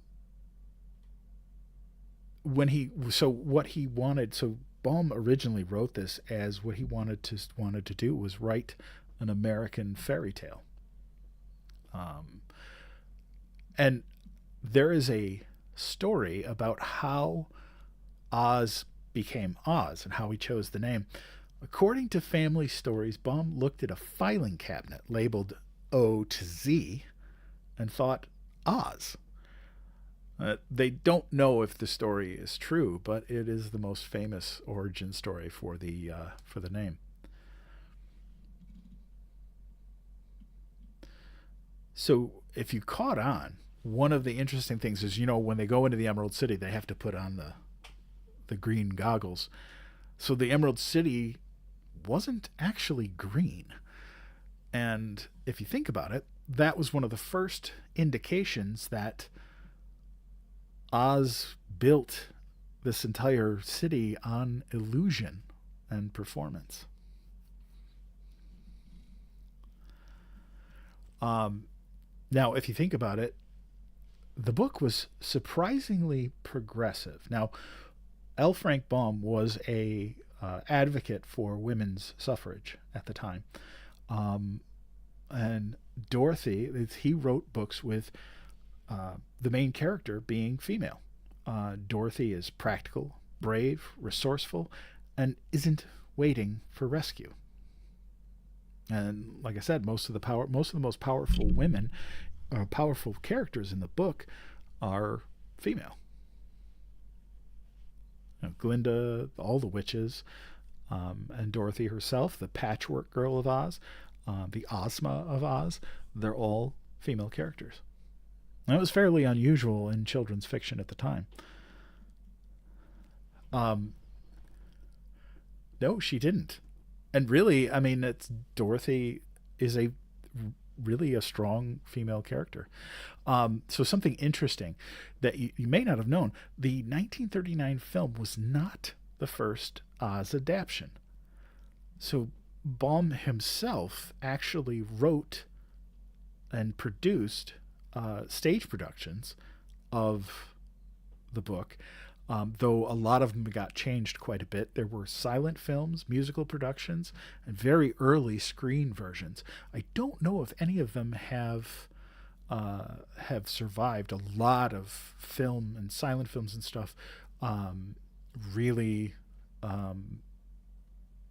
didn't survive. I know that because here in Rochester, New York, we have the George Eastman Museum, which is one of the largest film preservation vaults in the world. And they have a lot of very, very early film prints from very early in the 1900s and as far back as the 1890s. So, one of the things that first surprised me about the book was how violent it was in some points, with the woodman chopping off the wolves' heads, and the one that made me cringe was the scarecrow twisting the crows' heads. It's like, what? That's just crazy. So, and I did verify that the silver shoes were changed to red for two reasons. One, red looked brighter and more vivid on screen, and MGM wanted to show off the new Technicolor process because that was a big deal when Dorothy comes out of the house and everything is in color. Like, people in the theaters were blown away by this.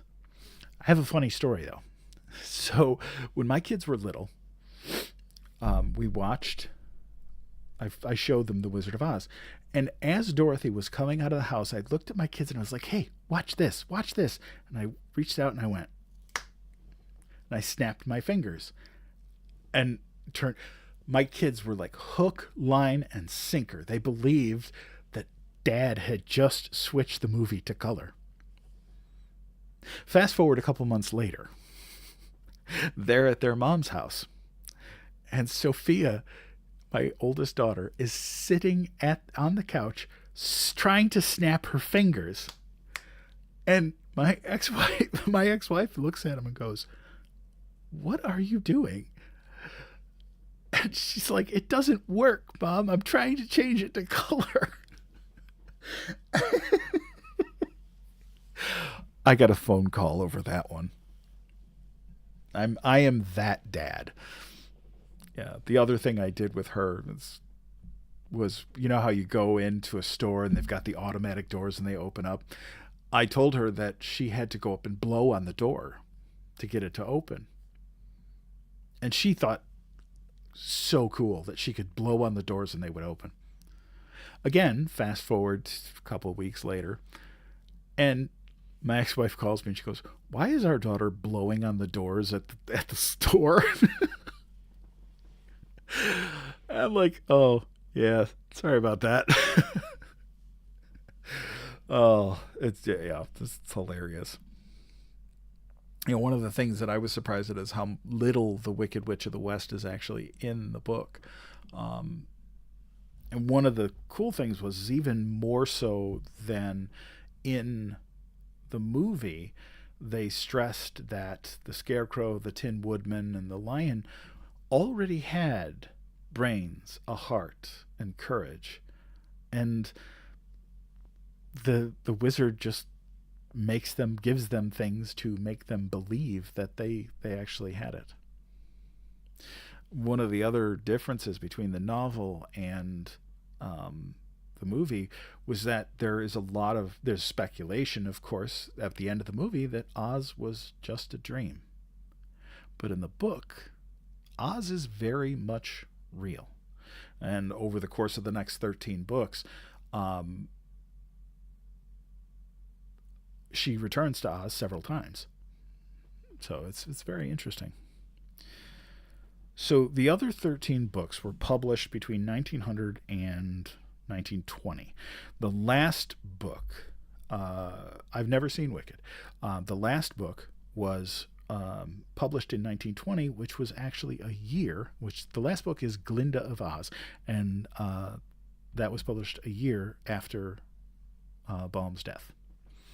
So he wrote the original 14, and then there were something like 21 other books written by, I can't remember the author's name, but there was just amazing. I don't know if I believe it was his first published book, but he's done short stories. He was the editor of a paper for a while. So good. And if you were here at Christmas time, I read one of his Santa Claus stories. Where Santa was kidnapped. But yeah. So we are down to the last 10 to 15 minutes or so. This Sunday, we are going to start reading Charlotte's Web. And I thought it would be cool, if you guys want, to give you guys a little bit of a preview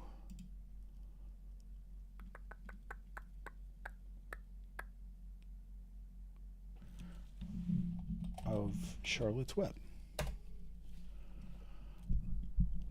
If I can find it in my collection. Yeah. I love the book. It's going to be, I believe, 2 nights, 2 Sundays, so we'll get through it relatively quick. And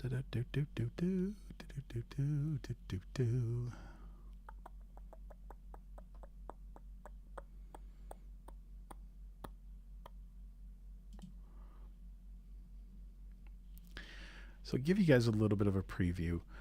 We won't start from the beginning. I'll just give you a little bit from the middle. It's chapter 9, Wilbur's Boast. No, this is going to be just Sunday, and then I'll do it the following Sunday, 9 p.m. Eastern Standard Time, Grandma. Yeah, so this was a special event where I would do 3 nights in a row. I've never done that before, and it was fun. I enjoyed the crap out of it. I love that everybody was so excited for it. Will I do it again? Not right away, but I mean, if we get to 20,000 followers, I could be convinced to do it again. I'll have to pick the book though. But yeah, Sunday nights is usually when I read the children's lit stuff. So, and Wednesdays and Fridays are usually for short stories of the horror and science fiction variety. So, but all right. So, chapter 9, Wilbur's Boast. A spider's web is stronger than it looks. Although it is made of thin, delicate strands, the web is not easily broken.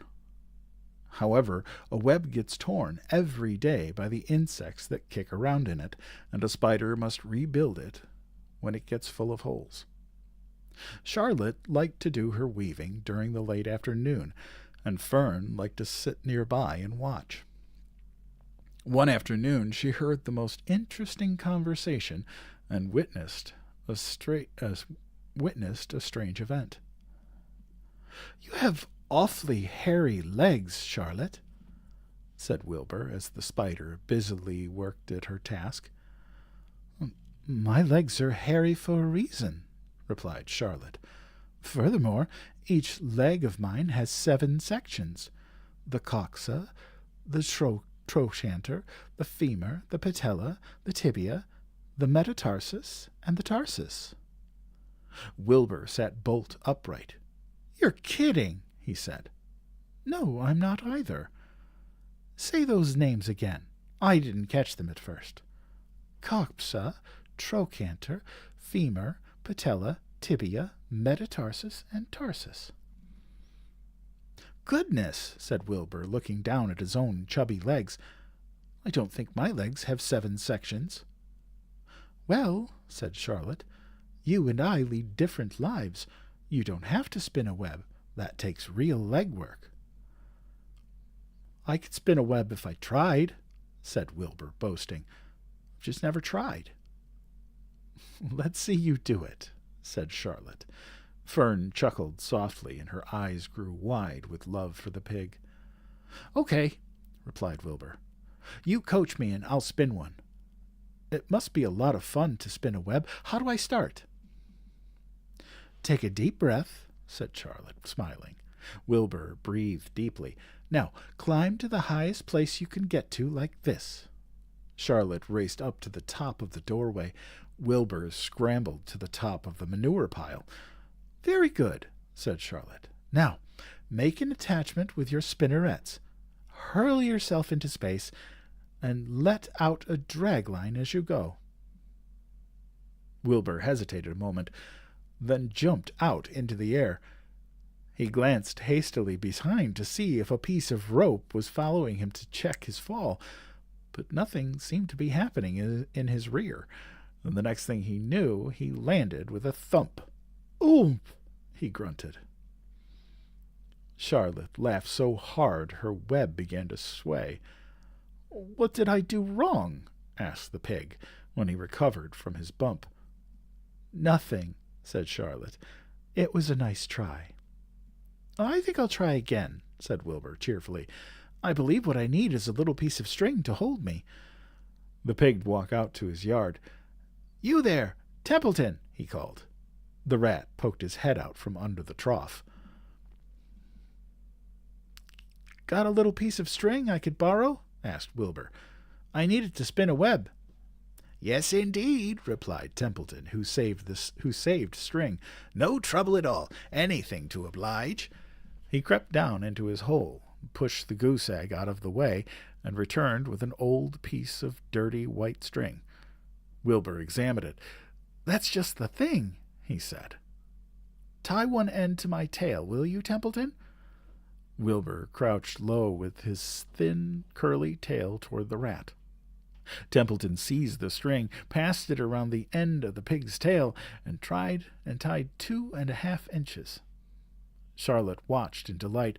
Like Fern, she was truly fond of Wilbur, whose smelly pen and stale food attracted the flies that she needed, and she was proud to see that he was not a quitter, and was willing to try again to spin a web.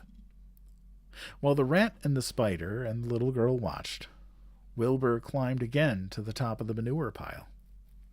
Full of energy and hope, "Everybody watch!" he cried, and summoning all his strength, he threw himself into the air head first.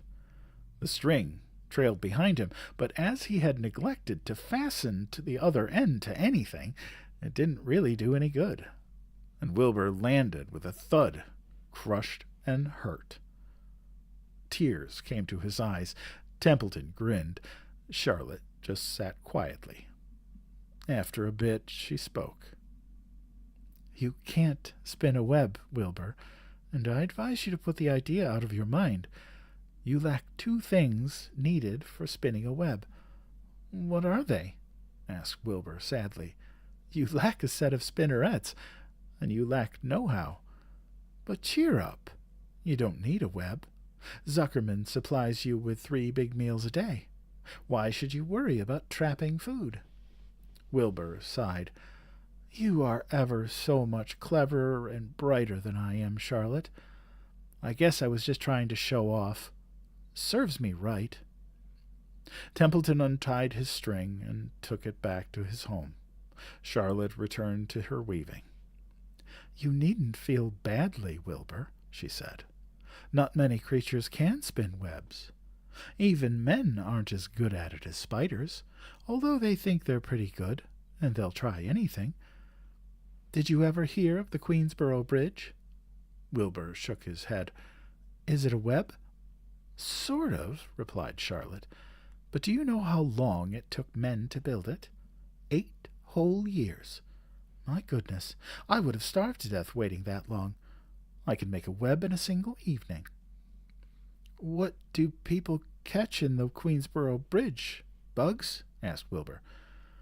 No, said Charlotte. They don't catch anything.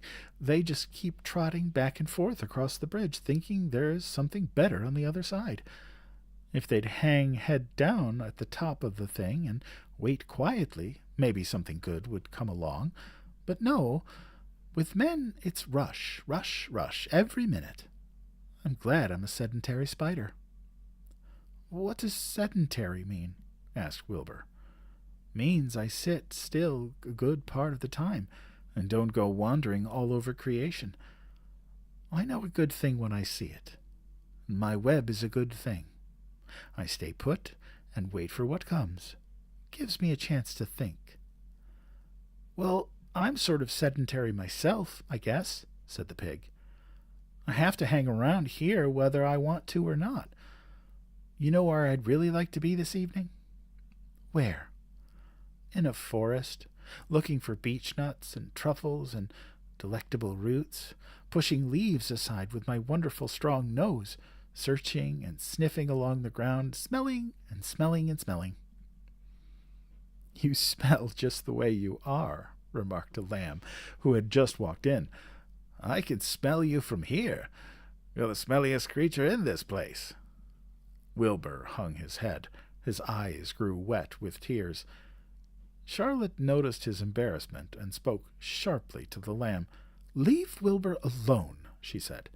He has a perfect right to smell considering his surroundings. You're no bundle of sweet peas yourself. Furthermore, you are interrupting a very pleasant conversation. What were we talking about, Wilbur, when we were so rudely interrupted? Oh, I don't remember, said Wilbur. It doesn't make any difference. Let's not talk any more for a while, Charlotte. I'm getting sleepy. You go ahead and finish fixing your web, and I'll just lie here and watch you. It's a lovely evening. Wilbur stretched out on his side. Twilight settled over Zuckerman's barn, and a feeling of peace. Fern knew it was almost supper time, and she couldn't bear to leave. Swallows passed on silent wings, and out of the doorways bringing food to their young ones. From across the road a bird sang, Whippoorwill, whippoorwill. Lurvy sat down under an apple tree and lit his pipe. The animals sniffed the familiar smell of strong tobacco. Wilbur heard the trill of the tree toad and the occasional slamming of the kitchen door. All these sounds made him feel comfortable and happy, for he loved life and loved to be a part of the world on a summer evening. But as he lay there, he remembered what the old sheep had told him. The thought of death came to him, and he began to tremble with fear. Charlotte, he said softly. Yes, Wilbur. I don't want to die. Of course you don't, said Charlotte in a comforting voice. I just love it here in the barn, said Wilbur. I love everything about this place. Of course you do, said Charlotte. We all do. The goose appeared, followed by her 7 goslings. They thrust their little necks out and kept up a musical whistling, like a tiny traveling band of performers, of pipers. Wilbur listened to the sound with love in his heart. Charlotte, he said. Yes, said the spider. "Were you serious when you promised you would keep them from killing me?" "I was never more serious in my life. I am not going to let you die, Wilbur."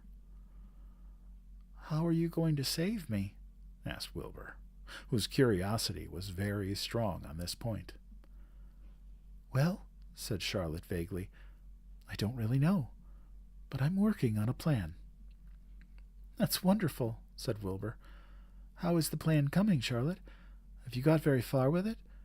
Is it coming along pretty well?" Wilbur was trembling again, but Charlotte was cool and collected. "Oh, it's coming all right," she said, lightly. "The plan is still in its early stages and hasn't completely shaped up yet, but I'm working on it."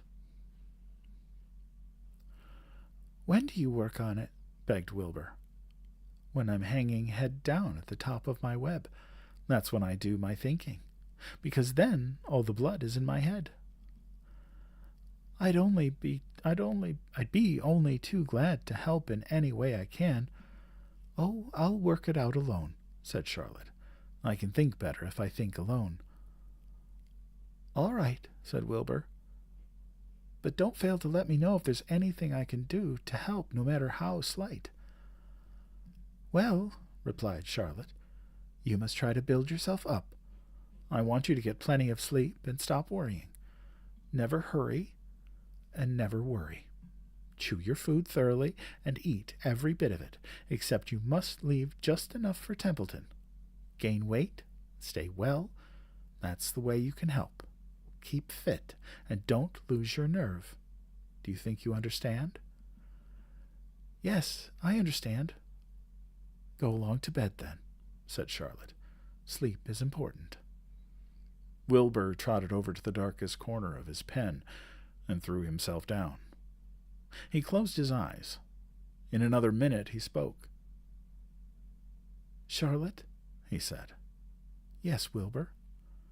May I go out to my trough and see if I left any of my supper? I think I left just a tiny bit of mashed potato." "Very well," said Charlotte, "but I want you in bed again without delay."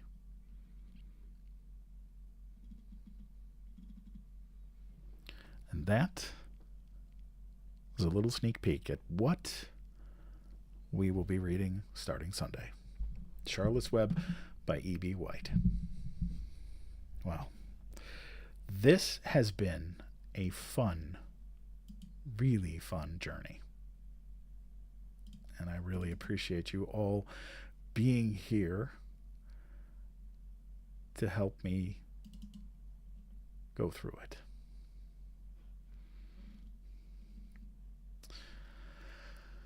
So, we have reached the end of the Yellow Brick Road.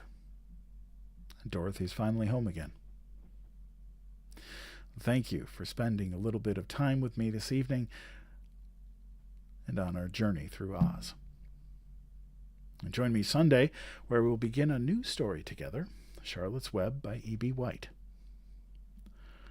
And if you enjoy these stories and would like to support what I do here, please consider subscribing. It helps keep the campfire lit. So until then, please be kind to each other. And be kind to yourself, because kindness matters. And so do you. Good night, everybody.